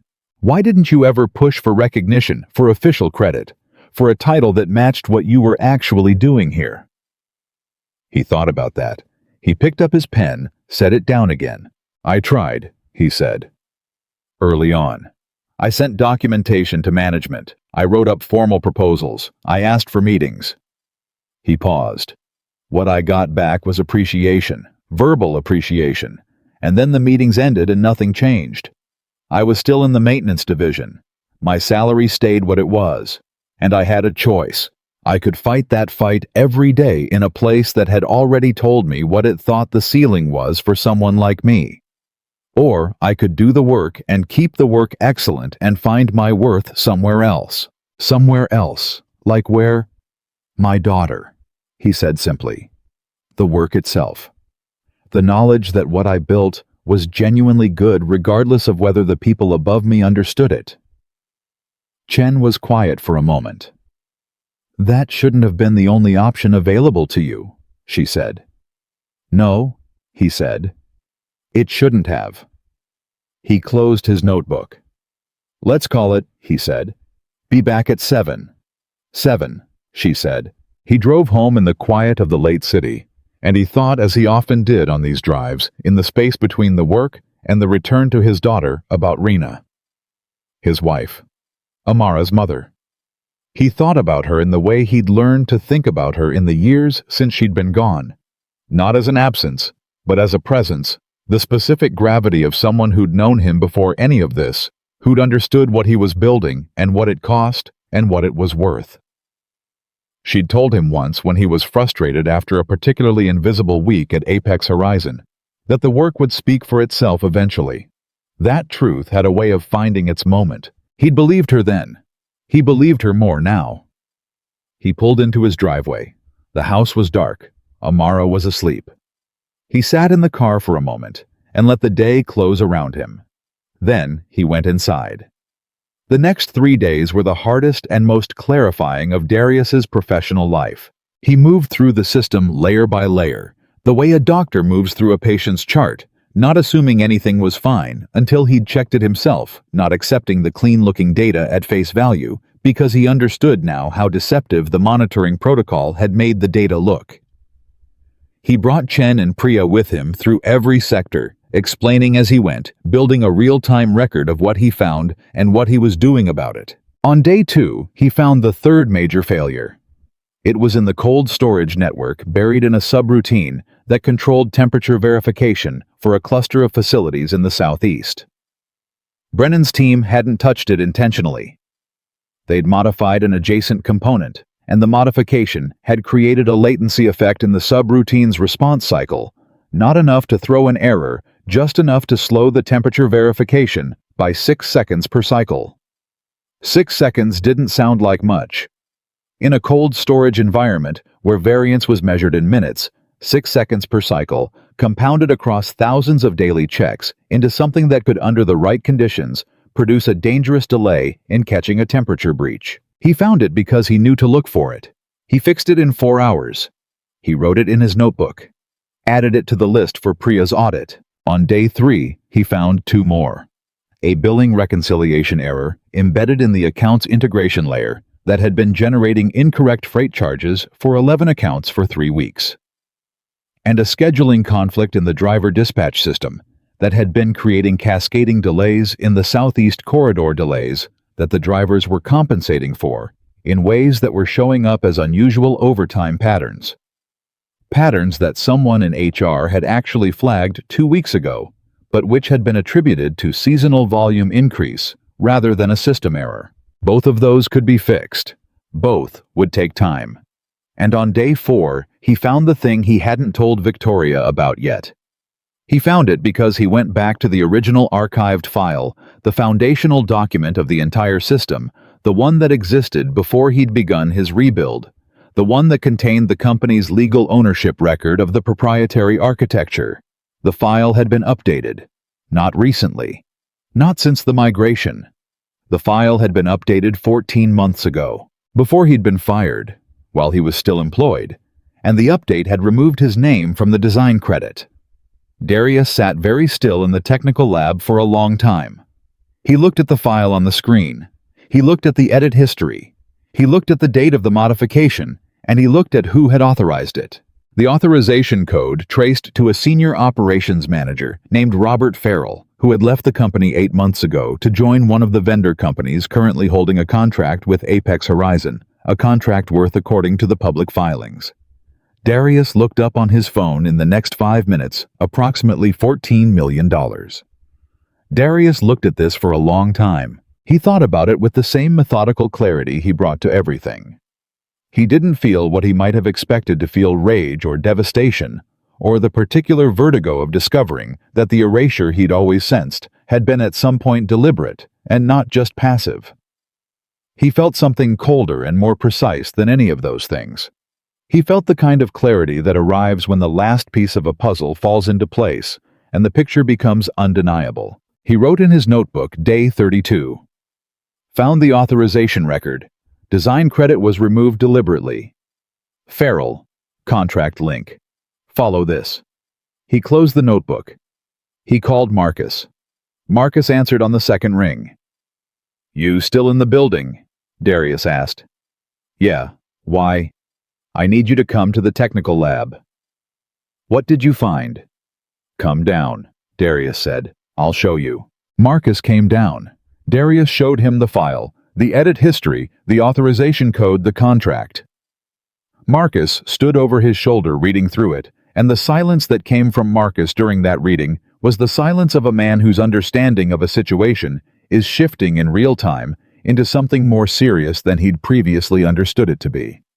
"Farrell," Marcus said. "Yes.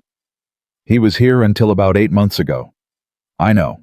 He left right around the time the procurement committee started talking about the new vendor contracts."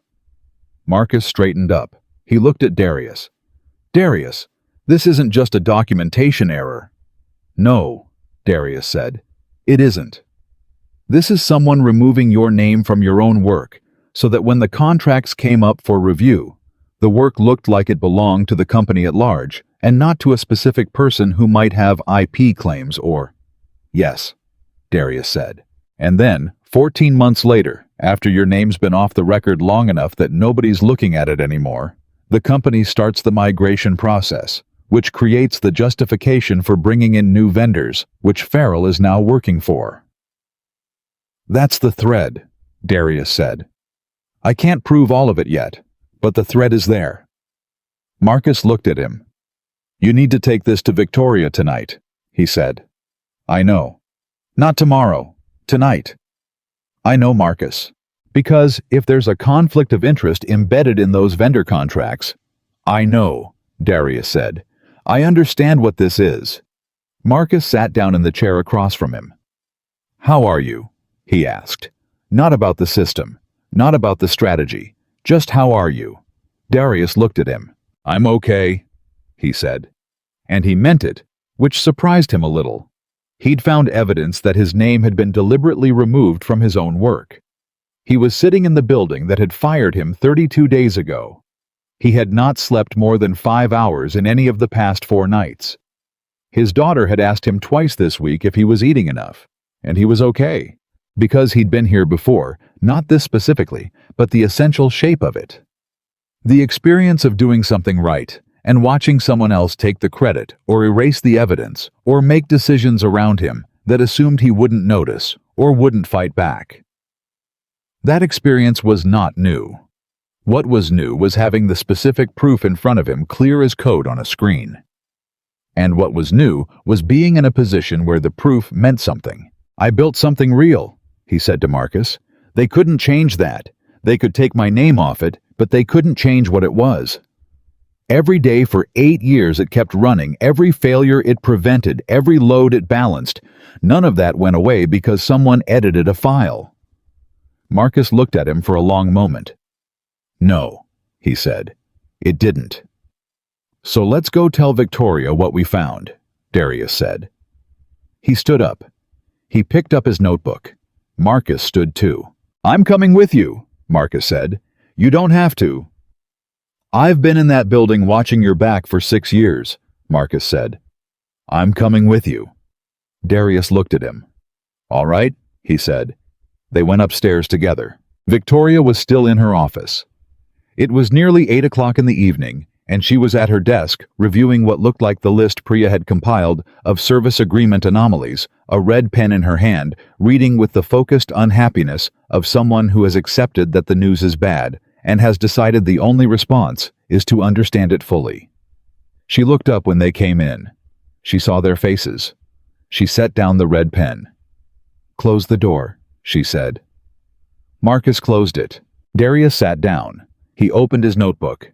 He put his laptop on the desk facing her and pulled up the file, the edit history, the authorization code, the date, the record of what had been removed. "Before the migration started," he said, "before the termination review, someone inside this company removed my name from the design credit of the operating system. I found the authorization record this afternoon." Victoria looked at the screen. She didn't speak for a moment. "Who authorized it?" she said. "Robert Farrell," Darius said. "He left the company 8 months ago. He's currently employed by one of the vendors in your new contract structure." A long silence. Victoria looked at the edit history. She looked at the dates. She looked at the contract number Darius had written in his notebook and set beside the laptop. She was a person who had rebuilt 3 companies, who had looked at organizational structures and seen their problems clearly and moved to correct them. He watched her now doing what she did, assembling the picture, following the thread, arriving at the shape of what this was. "He took his name off your work," she said slowly, "so that when procurement started evaluating the existing system, there was no individual IP claim attached to it, which made the system look like generic company infrastructure, which made it easier to justify replacing it, which justified the vendor contracts, which Farrell's new employer benefits from." "That's the thread," Darius said. "I can't prove the coordination between Farrell and the vendor yet, but the edit record is documented, the timing is documented, the contract relationship is documented." Victoria looked at him. "Can I have this?" she said, gesturing at the laptop. "I made you a copy," he said. He handed her a USB drive from his notebook pocket. She took it. She was quiet for another moment. Then she picked up her phone. She called the company's general counsel. It was 8 o'clock at night, and the general counsel answered on the 3rd ring, sounding like someone who had learned in the past 32 days to answer calls from Victoria Reynolds, regardless of the hour. "I need you in the building tonight," Victoria said. "Bring your fraud file. We have documentation of what looks like a deliberate IP manipulation that connects to our current vendor contracts, and I need you to see it before morning." She hung up. She looked at Darius. "You found this in the system during the diagnostic," she said. "Yes." "You weren't looking for it." "I was looking for everything," he said. "This was part of everything." She looked at him with an expression he hadn't seen from her before, not just professional regard, not just the business-like acknowledgement of a situation. Something more human than that. Something that looked like she was sitting with the full weight of what she had put into motion and what it had cost. "Darius," she said, "I need to ask you something I have no right to ask." He waited. "Are you willing to stay through this?" she said. "Not just the technical fix, through the investigation, through whatever comes next, not as a contractor, as a—" She paused. "I don't have the right title yet because I haven't talked to the board. But what I mean is, are you willing to see this through with us?" The room was quiet. Marcus was standing near the door. Darius could feel him there, the steadiness of him, the same steadiness that had handed him a visitor badge in the parking lot 4 days ago and said, "Go get it." Darius looked at Victoria. He thought about Amara. He thought about the notebook. He thought about 41 job applications and 0 offers. He thought about the file with his name removed. He thought about 8 years of invisible work that had kept this company running in the dark, while no one upstairs ever thought to look for the person who made it possible. He thought about what he'd told Amara in the car on the day he was fired. Because sometimes people make decisions based on what they think they see instead of what's actually there. He'd told her that. And he'd believed it. And he'd been right. They were starting to see it now. He looked at Victoria Reynolds. "I'll stay," he said. And the thing that had been building for 32 days, the thing that had been assembling itself piece by piece through the failures and the audit and the midnight lab sessions and the conversation with Chen and the routing anomaly list and the edit history in the archived file, moved forward into whatever came next. The general counsel's name was Patricia Howe, and she arrived at 38 minutes past 8 that evening, carrying a leather portfolio and the specific expression of someone who had spent 20 years in corporate law and had learned to read a room before she sat down in it. She read this one in about 6 seconds. She sat down. Victoria set the USB drive on the table. Darius opened his laptop. Marcus stood near the wall with his arms crossed, not because he was trying to look imposing, but because that was simply how Marcus stood when something serious was happening, and he'd decided he was staying for it. Patricia plugged in the USB drive. She read through the edit history without speaking. She pulled up the authorization code. She cross-referenced the date with the document Darius had found showing Farrell's transition to the vendor company. She did all of this with the focused, unhurried attention of someone who has learned that speed in legal matters is less important than accuracy, and that the first reading of a document is the one that shapes everything after it. When she finished, she set the portfolio on the table and looked at Darius. "Walk me through how you found this," she said. He did. He walked her through the diagnostic process, the archived file, the edit history, the authorization code. He was precise and sequential. He showed her the chain of evidence the way he'd show someone a system architecture, not editorializing, not drawing conclusions for her, just laying out the components in order and letting the structure speak. When he was done, Patricia looked at Victoria. "This is a significant problem," she said. "I know it's a significant problem," Victoria said. "What I need to know is what kind of problem and what our options are. The removal of design credit from a proprietary system by an employee who subsequently joined a competing vendor." Patricia paused, choosing her words with the precision of someone billing by the hour, but also genuinely trying to think clearly. "That's a potential breach of fiduciary duty at minimum. Depending on what coordination existed between Farrell and the vendor during his employment here, it could reach into fraud, IP theft, and tortious interference with contractual relationships.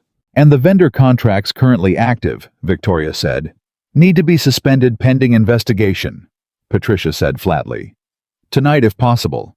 Certainly by morning." Victoria nodded once. "Do it," she said. Patricia was already opening her portfolio. Darius looked at the table. He understood what had just happened. The decision had been made. The machinery of consequence was beginning to move, and he felt something he hadn't fully expected to feel. Not satisfaction, exactly. Something more complicated. The particular weight of a thing being taken seriously, when for a very long time it had not been, and the recognition that seriousness when it finally arrives doesn't erase the time it was absent. "Mr. Coleman," Patricia said, looking up at him from her notes, "I'm going to need a formal statement from you about how and where you found this documentation and what your understanding of the system architecture is as it relates to the original IP ownership." "I can do that," he said. "Tonight if you're willing, while the details are fresh." He looked at the time on his phone. It was 9:14. He thought about Amara, asleep at home, the stuffed elephant, the nightlight circle on the wall. "I can do tonight," he said, "but I need to make a phone call first." He stepped out into the hallway. He called the neighbor Mrs. Alvarez from down the street, a retired teacher who had a key and who had told him the week after Rena died that he should call her any time, and she meant it. and he should not be too proud to believe her. She answered on the second ring and told him not to worry, and that she'd check on Amara, and the simplicity of that kindness offered without condition, without a debt attached, hit him somewhere quiet and real. He thanked her. He went back inside. He gave Patricia Howe his statement. It took 2 hours and 14 minutes. Patricia asked precise questions. Darius gave precise answers. He had his notebook, and he used it citing dates and technical decisions and design choices with the specificity of someone who had always kept careful records, because he'd always understood on some level that documentation was the only thing that survived a room full of people who couldn't see you clearly. When it was done, Patricia gathered her notes and looked at him with the frank regard of someone who has just learned more than she'd expected to learn. "You documented everything," she said. "From the beginning." "Yes," he said. "In a personal notebook." "The company never asked for formal documentation," he said. "So I kept my own." She looked at the notebook. "That notebook may be one of the most important documents in this case." "I know," he said. She left at 11:30. Victoria walked her out and came back. It was just Darius and Marcus in the conference room, and the quiet that settles into a building late at night when most of the work of the day has finished, and what remains is the thinking. Marcus looked at him. "You doing okay?" he asked. The same question as before, the one underneath all the logistics. "I'm tired," Darius said. "Honestly. I'm tired in a way that's deeper than sleep. I know. But I'm okay," he said. "I'm still okay." Marcus nodded. Victoria came back in. She sat down across from Darius, and for a moment, she just looked at him, not with the executive assessment he'd seen from her in the early days of this week, but with something more human. The look of a person sitting across from a situation they caused, with enough self-awareness to feel the full weight of that. "I want to talk about your role going forward," she said. Darius looked at her. "Before we get there," he said, "I want to tell you something about the board meeting." "What about it?" "Whatever gets presented to the board about this investigation, the Farrell situation, the vendor contracts, the system, failures, the full story needs to be in that room, not a managed version. Not a version that protects the company's image by reducing what actually happened to a procurement irregularity." "I agree," she said. "Because if it's managed," he said, "then the lesson doesn't stick. You fix the technical problem, you address the legal exposure, but the culture that made all of this possible stays exactly where it is. And in 3 years, it happens to someone else." Victoria was quiet. "What you're describing," she said carefully, "is asking me to put in front of my board a story that implicates my own decision-making directly. A story that says the CEO of this company terminated the architect of its most critical system because she looked at a man in a maintenance uniform and made assumptions." "Yes," he said. "That's what I'm describing." The silence between them was long. "And you're right," she said. He hadn't been certain she would say that. He'd hoped it. He hadn't been certain. "I'm right that it needs to happen," he said. "Whether it does is your decision." "It'll happen," she said. "I'll make sure of it." He nodded. "Then let's talk about the role," he said. What Victoria proposed was this. Upon completion of the system restoration subject to board approval, Darius would be offered the position of Chief Technology Officer, full executive compensation, equity in the company, a seat at the table in every major infrastructure decision going forward, retroactive compensation for the design credit that had been removed from the IP record, and a formal documented restoration of his name to the foundational architecture file. She walked him through each element. She was direct about what required board approval and what she could authorize unilaterally. She was honest about the timeline. She did not dress it up. When she finished, Darius was quiet for a moment. "The retroactive compensation," he said. "I don't want a number the legal team gets comfortable with. I want a number that actually reflects what 8 years of unrecognized design credit is worth." "Fair," she said. "And the CTO role, I need it to come with real authority. not a title that sits above the work while other people make the decisions that affect the work. I understand, she said. What would that look like to you? It means I'm in the room when vendor contracts are evaluated. It means infrastructure decisions don't get made without my assessment. It means if someone proposes replacing a system I designed, they have to explain to me why before the decision gets made, not after. Yes, she said. And I need to build a documentation process, he said. A real one. Everything that exists in this system needs to be written down properly. Every design decision, every safeguard, every redundant pathway, and why it's there. Not so the company owns it without me. So the company can function with me, and also so the next person who does this work doesn't have to carry it all in their head and in a personal notebook, because nobody ever asked. Victoria looked at him. I want that too, she said. Good, he said. He picked up his notebook. He stood. I'll see you tomorrow. I have 2 more sectors to clear. She stood too. Darius, she said. He waited. I keep trying to find the right thing to say, she said. And I keep finding that there isn't one. There's no right thing to say to a person after what happened here. He looked at her. No, he said. There isn't. But you keep showing up and doing the right things, and over time that matters. He left. Marcus fell into step beside him in the hallway. CTO, Marcus said. Don't, Darius said. I'm just saying. I know what you're saying. It's a big title for a man who walked out of here with a cardboard box 5 weeks ago. Darius pushed the elevator button. It's the right title for the work, he said. That's all it is. Marcus smiled. The elevator doors opened. They rode down together. The board meeting happened 4 days later. Darius was not in this room. He was downstairs in the technical lab finishing the last sector of the system restoration, working with Chen on the billing reconciliation error and the driver dispatch scheduling conflict simultaneously, cross-referencing, as they went to make sure each fix didn't create a ripple effect in adjacent components. The work was detailed and meticulous, and exactly the kind of work he did best, the kind that required holding a complex system in your mind and moving through it with the patience to not rush anything, because rushing was how things got missed, and things that got missed in systems like this eventually became failures in the real world. He heard from Victoria at 2:14 in the afternoon. A text. 5 words. The board wants to meet you. He set his phone down. Chen looked at him. Good news or complicated news? She asked. Probably both, he said. Should we stop? Finish the billing reconciliation first, he said. Then I'll go up. They finished it in 40 minutes. He reviewed the result. It was clean. He wrote it in his notebook. He looked at the list of system failures he'd been working through for the past week, and he drew a line through the last item. He sat for a moment with that. The list complete.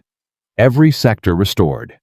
The system running correctly, not just restored to what it had been before the migration, but documented now properly by Chen and Priya, who had spent the past 4 days writing up every component with the kind of thoroughness that meant no one would ever again have to rely on a single person's notebook to understand what was holding the company together. He stood up. He straightened his collar. I'll be back, he told Chen. We'll be here, she said. He went upstairs. The boardroom was on the 7th floor, a room he had never been in before. 14 people around a long table.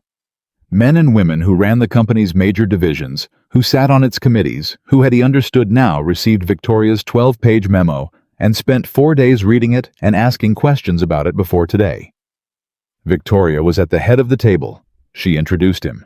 He sat in the chair they'd placed at the near end of the table, not at the head, not subordinate, just present, and he looked at the 14 people looking at him. The board chair was a woman named Diane Cho, who was in her late 60s and had the steady, considering gaze of someone who had sat in a lot of rooms and listened to a lot of people and had developed over time an excellent sense of who was telling the truth and who wasn't. She spoke first. Mr. Coleman, she said, we've spent 4 days with Victoria's memo and with the documentation you provided to our general counsel. I want to ask you directly, in your own words, what do you think happened here? Not the technical version, the real version. Darius looked at her. He considered the question. A man did important work for 8 years in a place that didn't value what it didn't understand, he said. And the reason it didn't understand was partly because nobody asked, and partly because the kind of work I was doing didn't match the image of who they expected to be doing it. When new leadership came in looking for a modern vision, I fit the picture of something outdated. Not because my work was outdated, because I was. He paused. A person got removed because of assumptions. The assumptions turned out to be wrong. And the system that was built on the work that person had done started to fail, because you can replace a person, but you cannot replace what they understood unless you first understood what that was. The room was quiet. And the Farrell situation, Diane said. Someone recognized the value of what I built before the company recognized it, Darius said. And instead of advocating for that value, they positioned themselves to benefit from it by making the value anonymous, by taking my name off it, so that when the question of replacing it came up, there was no individual standing in the way of the contract. Do you believe that was coordinated from the start? I believe Robert Farrell is a smart man who saw an opportunity and created a pathway toward it, Darius said. Whether the coordination with the vendor was explicit or simply opportunistic, I don't know. That's for your legal team to determine. Diane nodded. Another board member, a man named Gerald Park, who ran the Western Division, leaned forward. Mr. Coleman, I want to ask you something that might seem beside the point, but I think is important, he said.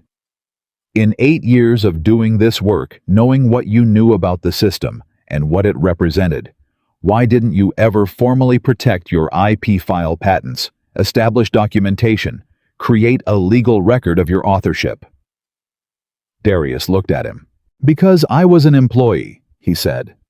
The work I did on company time belonged to the company. I understood that. I wasn't trying to stake a claim, I was trying to do excellent work in a place I'd committed to. The IP protection I relied on was the company's own integrity. He paused. I trusted that what I built would be recognized as mine by the people who employed me, because I'd built it for them transparently in their building on their systems while wearing their uniform. That trust turned out to be misplaced. But it wasn't naive. It was reasonable.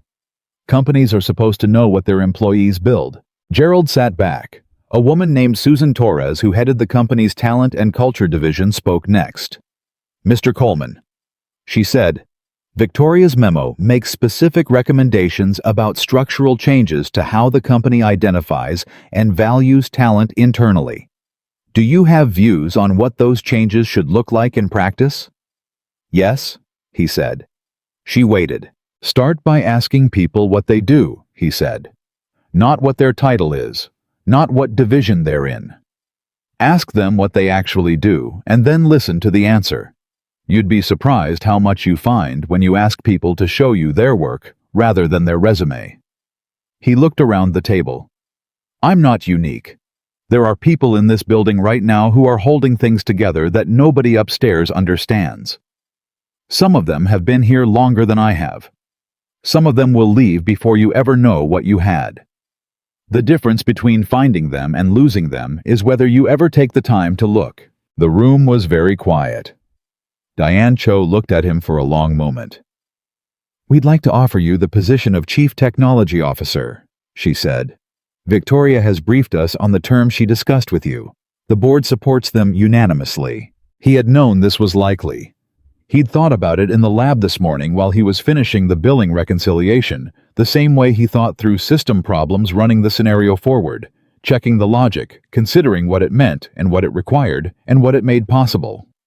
He'd been prepared, and still sitting in the room, hearing it said aloud by the board chair of the company that had fired him 36 days ago with a 4-paragraph letter.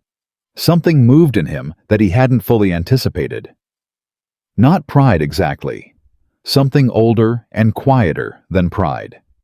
The feeling of a thing being corrected that had been wrong for a long time. The feeling that Rena would have recognized, would have nodded at, with the small, certain nod she always used when something she'd believed about him was proven right. He let himself feel it for exactly the length of a breath. Then he straightened his back. I accept, he said, on one condition. Diane raised an eyebrow. The documentation process I'm going to build, he said. The proper record of every system, every design decision, every safeguard. And the reason it exists, I want that to be a company requirement going forward. Not a one-time project. An ongoing standard. Every critical system we run gets properly documented, and that documentation gets reviewed annually by someone who understands what they're reading.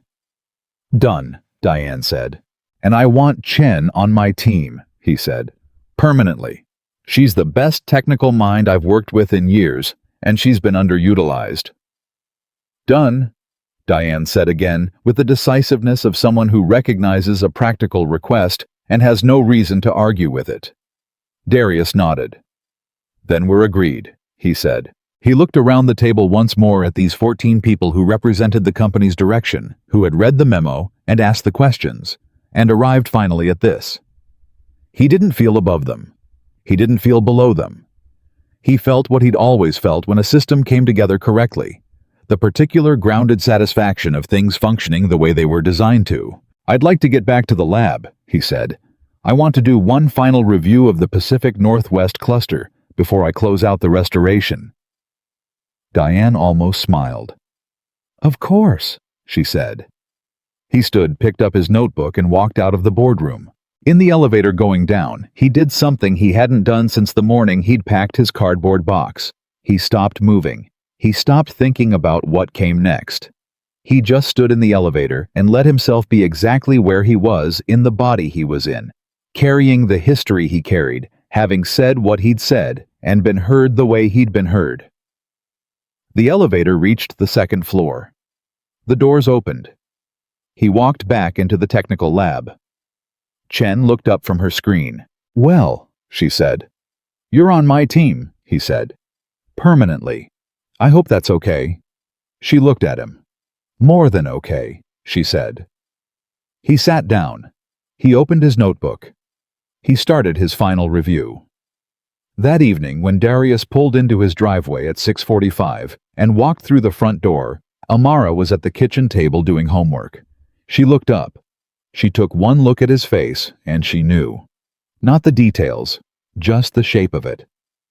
Something happened, she said. Something happened, he said. He sat down across from her at the kitchen table. She put her pencil down. She folded her hands the way she did when she was being very serious, the way she'd done since she was 5 years old. Tell me, she said. So he told her. Not the legal complexities, not the board meeting language. He told it to her the way you tell things to an 8-year-old who is also your daughter and who has been worried about you for 5 weeks and who deserves to know. He told her he was going to have a new job at the same company, that his name was going to be put back on the work he'd done, that the people who made the wrong decision had understood that it was wrong and were working to make it right. She listened to all of it. When he was done, she was quiet for a moment. Is this what it looks like when things work out? She asked. He thought about that. Sometimes, he said, when people are willing to look at what they did and change it. Not always, but sometimes. She nodded. Mom would have said something good about this, she said. Yeah, he said. She would have.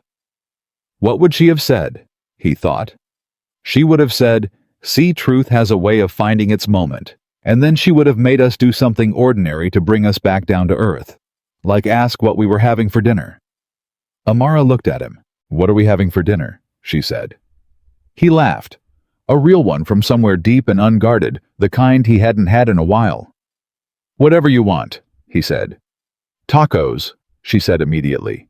Tacos, he agreed. He stood up. He went to the kitchen, and for the first time in 36 days, Darius Coleman made dinner without the weight of everything unresolved pressing on his chest, without the notebook on the table, without the low hum of crisis underneath the ordinary sounds of his home. He made tacos. Amara set the table. They ate together, and she told him about a project at school, and he listened with his full attention, the way a man listens when he has decided that the present moment deserves exactly that. Later that night, after Amara was asleep, he sat at the kitchen table with his notebook one more time. He opened it to the first page. His own handwriting from 8 years ago looking back at him, dense and precise and full of the thinking of a younger man who had looked at a broken system and decided to make it right, because that was simply the kind of person he was. He turned to the last page he'd written on. He wrote the date. He wrote Day 36, accepted CTO position.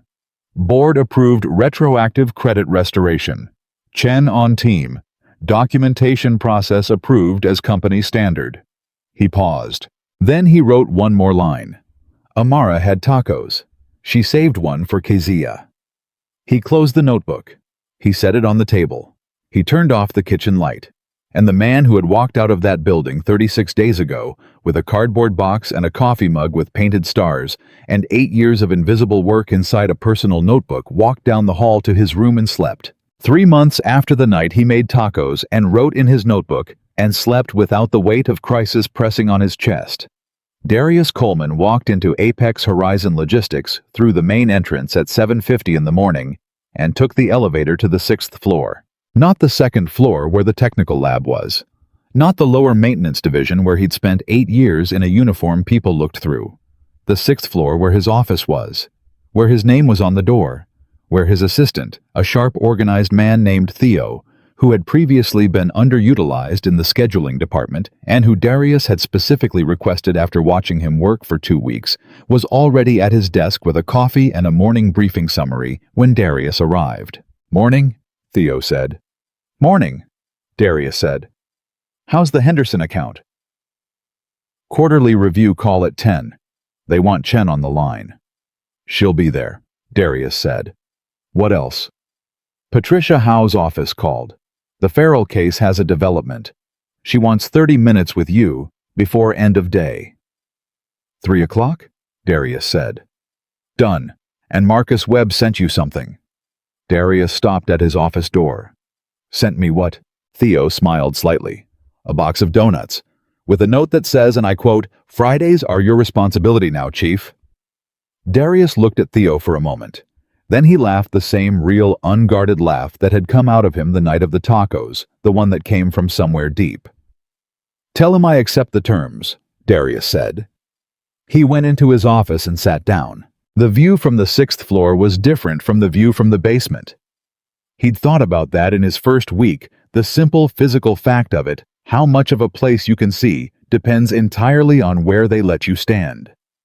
From down below, you saw the machinery. From up here, you saw the horizon. What mattered was that he understood both, and most of the people on this floor only understood one. He opened his notebook. Not the old black one that one was full every page front to back. He'd bought a new one, same kind. Black cover bent corner within the first week because he carried it everywhere. He opened it to the current page and reviewed his notes from the previous day. The past 3 months had been the most demanding professional stretch of his life, and also in a way he hadn't anticipated the most clarifying. The system restoration had taken 11 days total. The legal investigation into Robert Farrell and the vendor contracts had moved faster than Patricia Howe had initially projected because the documentation Darius had found was cleaner and more complete than most fraud cases started with.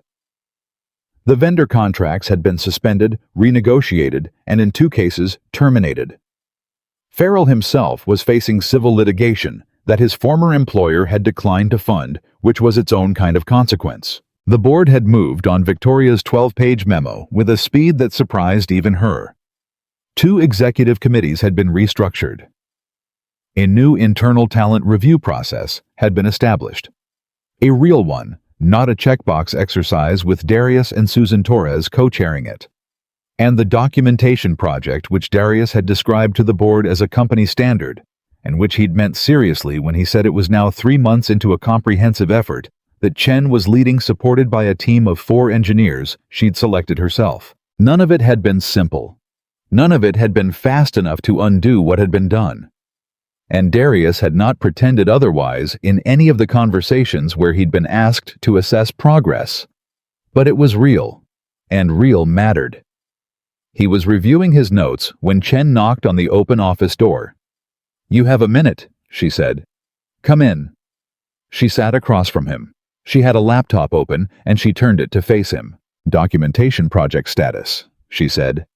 We finished the Eastern Cluster last week. That's 70% of the total system architecture now fully documented. At current pace, we'll have the complete package done in 6 weeks. That's ahead of schedule, he said. By about 2 weeks, yes. Because your original architecture is more internally consistent than most systems I've worked on.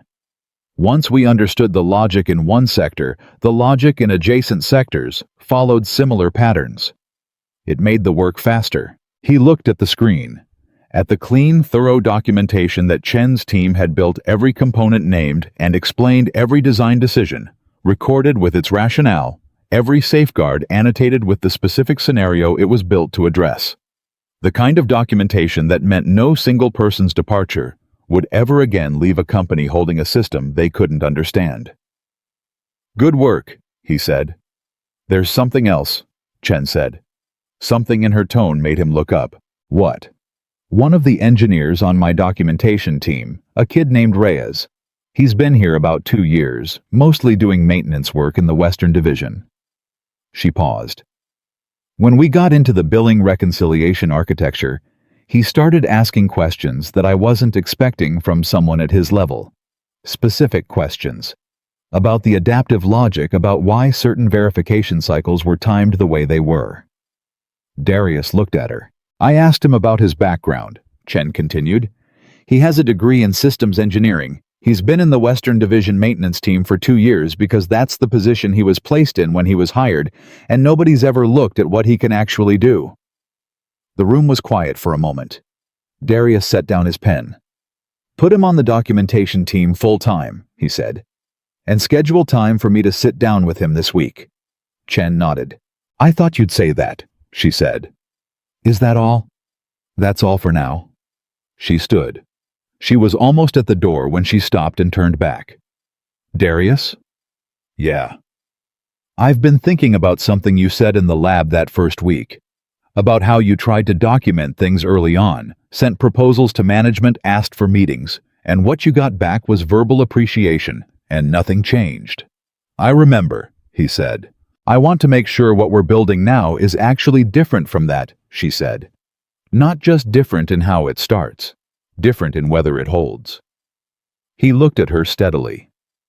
That's why Reyes matters, he said.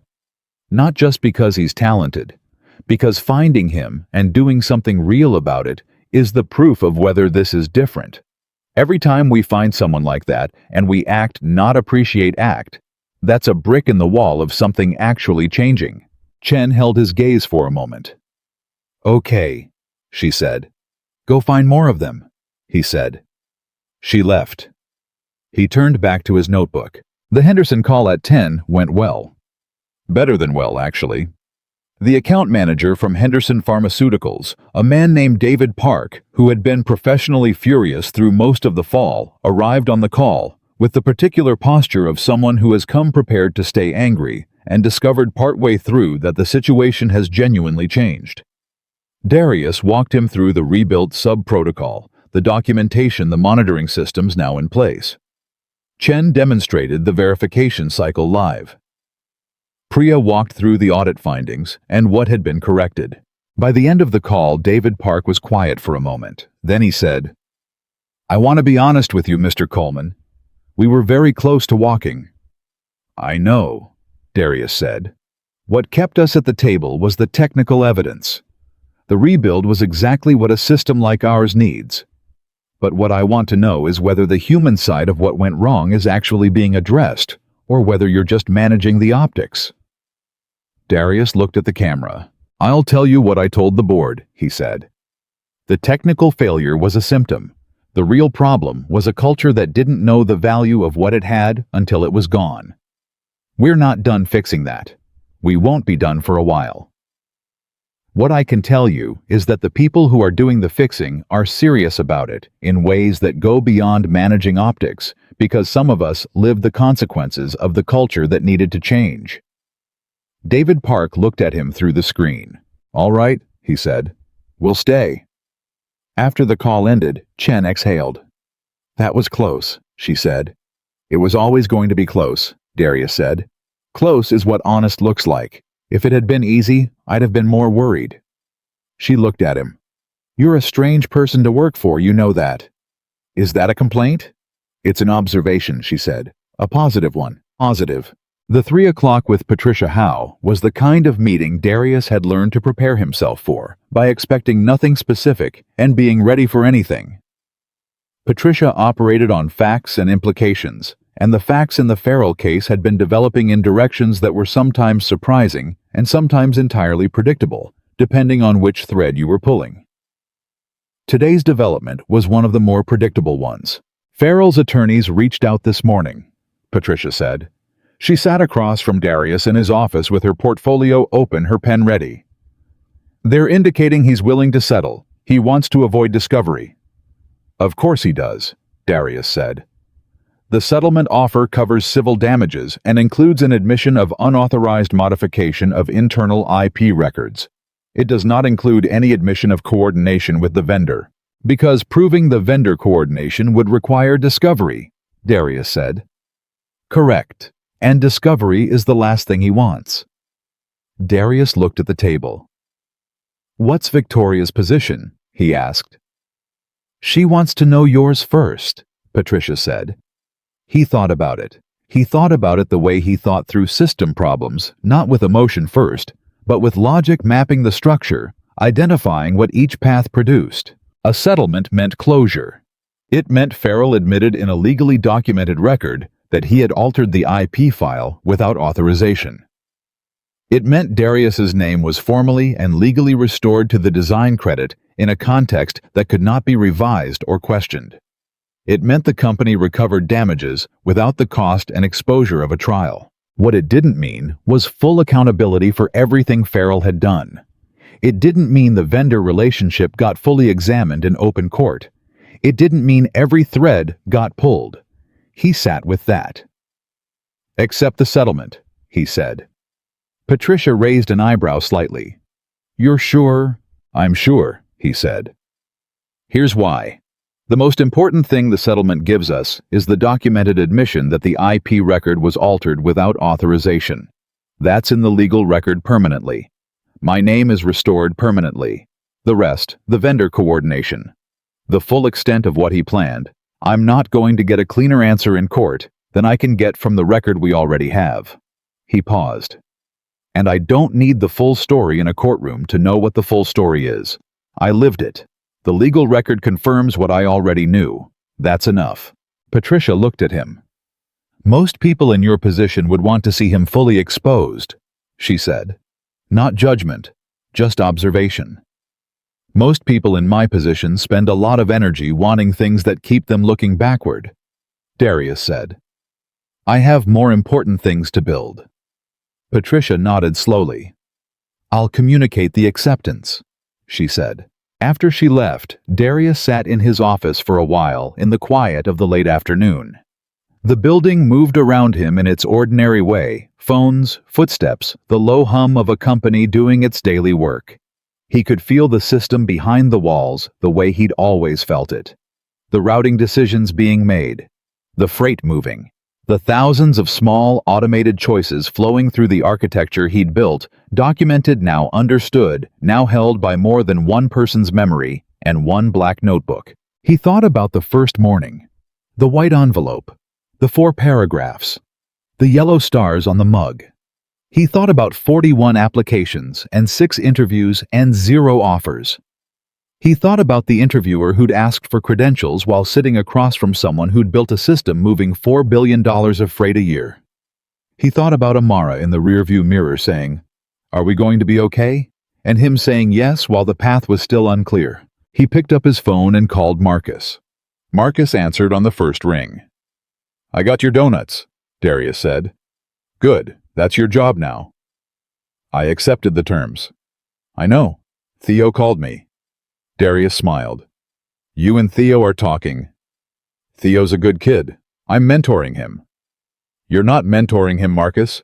You're bribing him for information." "Those aren't mutually exclusive," Marcus said. "How'd the Henderson call go?" "They're staying." "Good. They should. Your system saved their cold chain 4 times in 3 years, and they know it."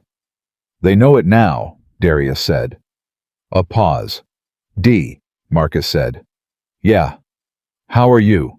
The question underneath all the logistics, the same one Marcus had asked in the technical lab on the first night in the conference room in the parking lot.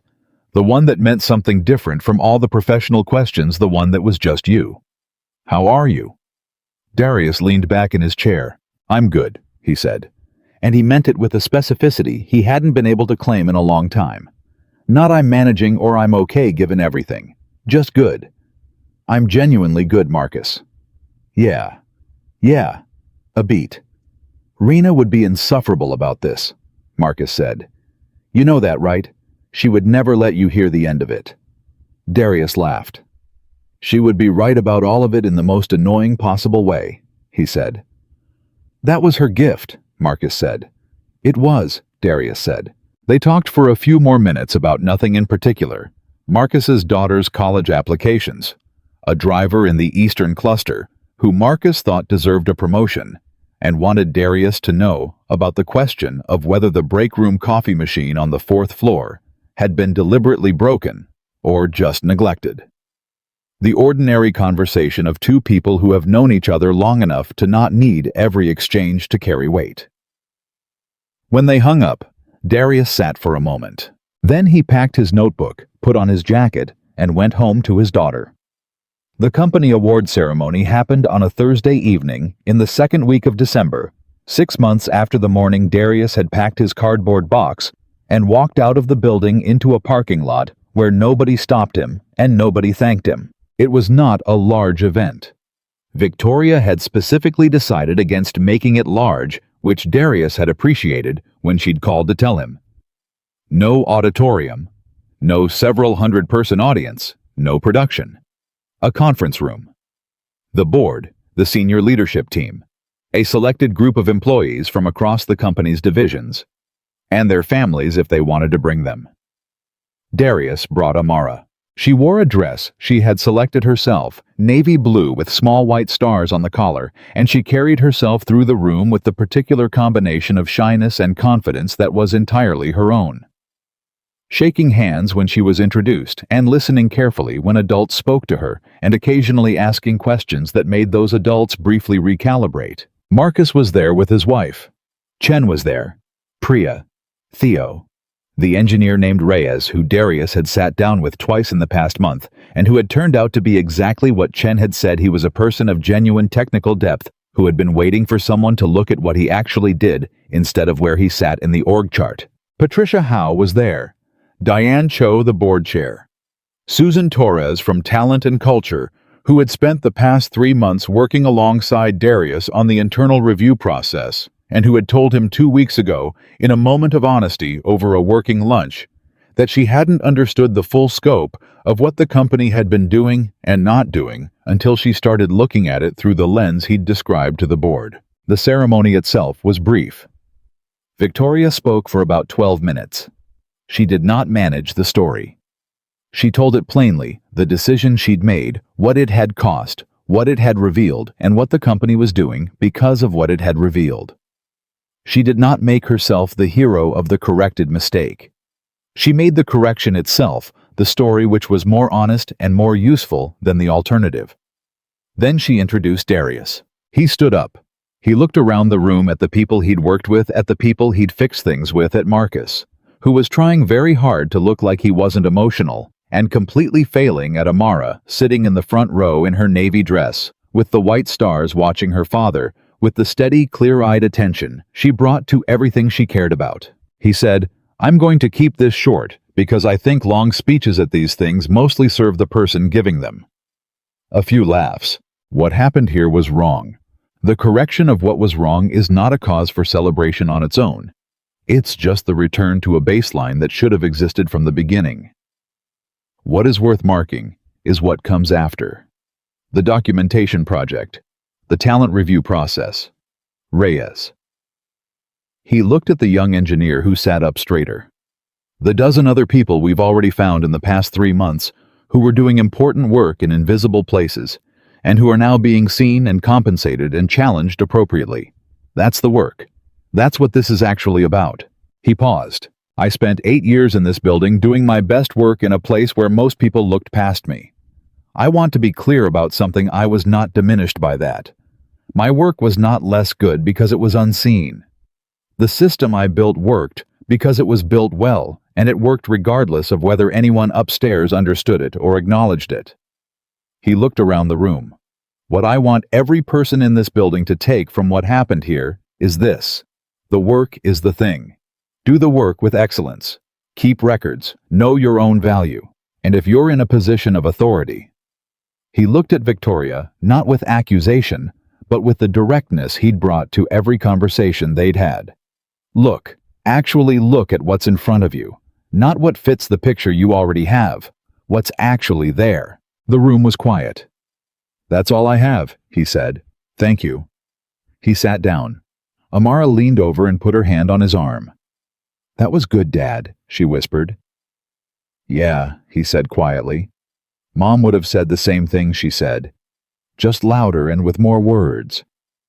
He covered her hand with his. You're right, he said. She would have.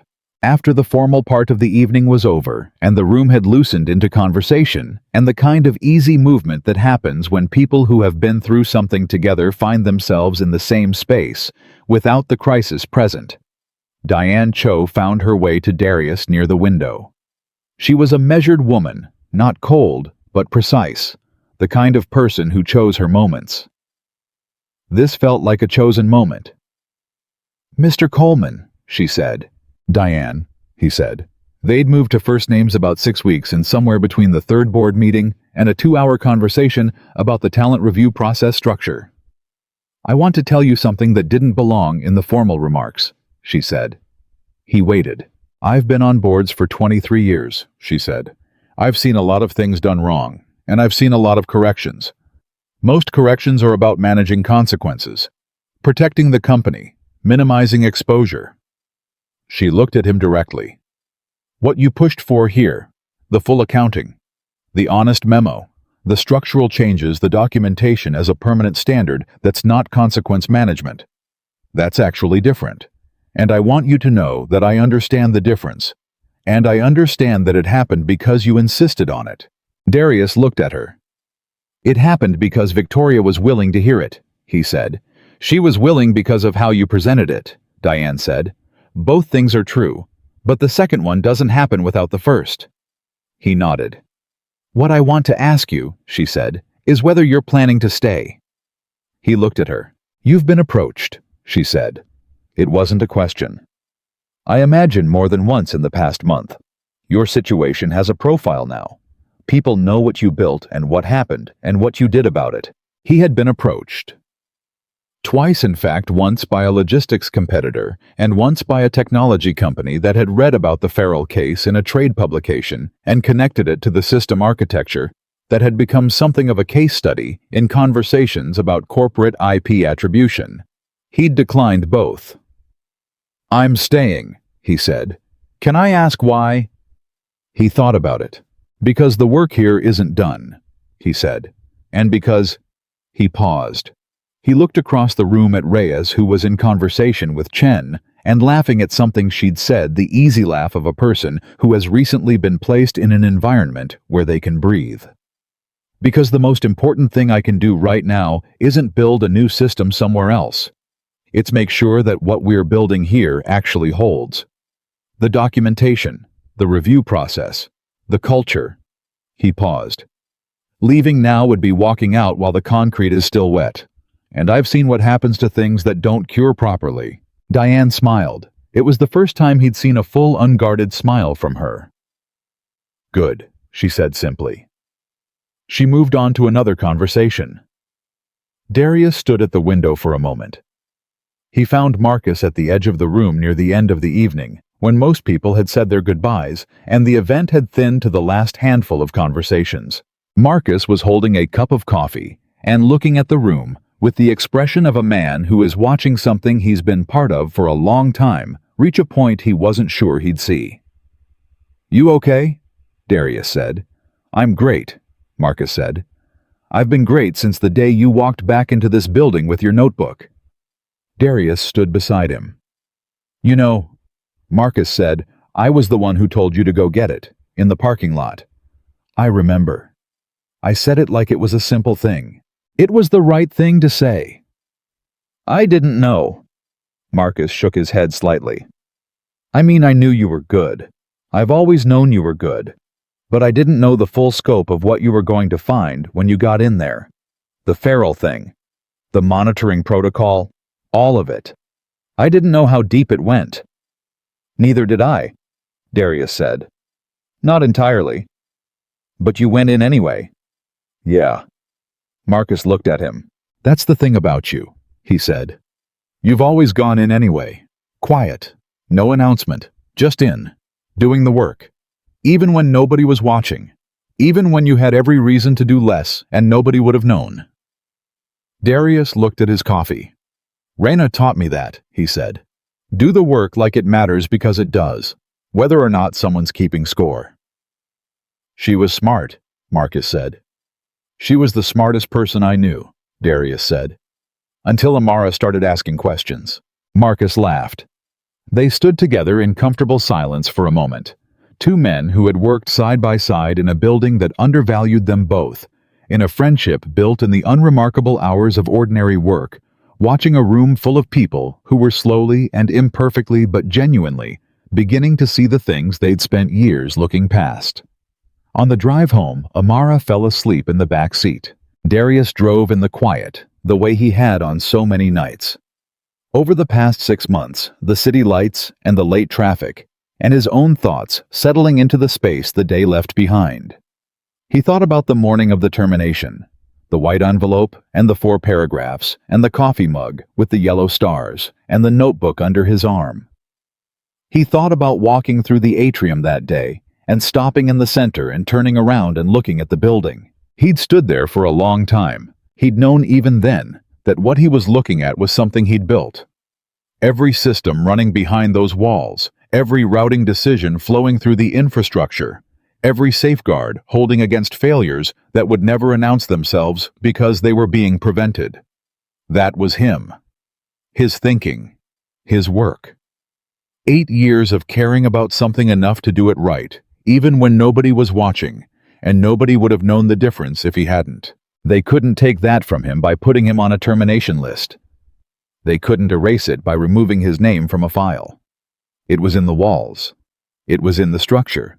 It had kept running every single day he was gone, doing exactly what he'd designed it to do, because the quality of work is not contingent on the recognition of the person who did it. He'd known that. He'd always known that. What had changed was that now they knew it too. He pulled into the driveway. He parked. He sat for a moment in the quiet car, and he let the day settle fully. Then he got out. He opened the back door. He looked at his daughter asleep, the navy dress with the white stars on the collar. Her head tilted to the side, her face entirely at peace in the specific, uncomplicated way of children who have been somewhere important and are tired from it. He lifted her carefully. She stirred slightly. "We home," she murmured. "We're home," he said. She settled back into sleep against his shoulder. He carried her up the path and through the front door and down the hall, and he put her in bed with the stuffed elephant and pulled the blanket up and stood in the doorway the way he always did in the small circle of the nightlight, looking at his daughter. He thought I was always the man who built that system. He thought I was always worth exactly what I was worth. He thought the difference was that the world finally caught up. He turned off the hall light. He went to the kitchen. He sat at the table where he'd sat through 41 rejections and midnight notebooks and the long uncertainty of a man who knows his own value and has to carry that knowledge alone through a world that isn't always ready to confirm it. He opened the new notebook. He wrote the date. He wrote Amara wore stars tonight. She shook everyone's hand. She asked Diane Cho how long she'd been on the board, and then asked a follow-up question that made Diane laugh for 30 seconds straight. She is going to be extraordinary. He paused. Then he wrote, "The work holds. The system runs. The name is back on the door." He wrote one last line. A man who was made invisible did not disappear. He waited. He worked. He built something so true that the world had no choice but to find its way back to him. And when it did, he was exactly where he'd always been. right there, doing the work. He closed the notebook. He turned off the kitchen light. And the house was quiet, and the system ran, and the freight moved across the country in the dark, and Darius Coleman went to sleep.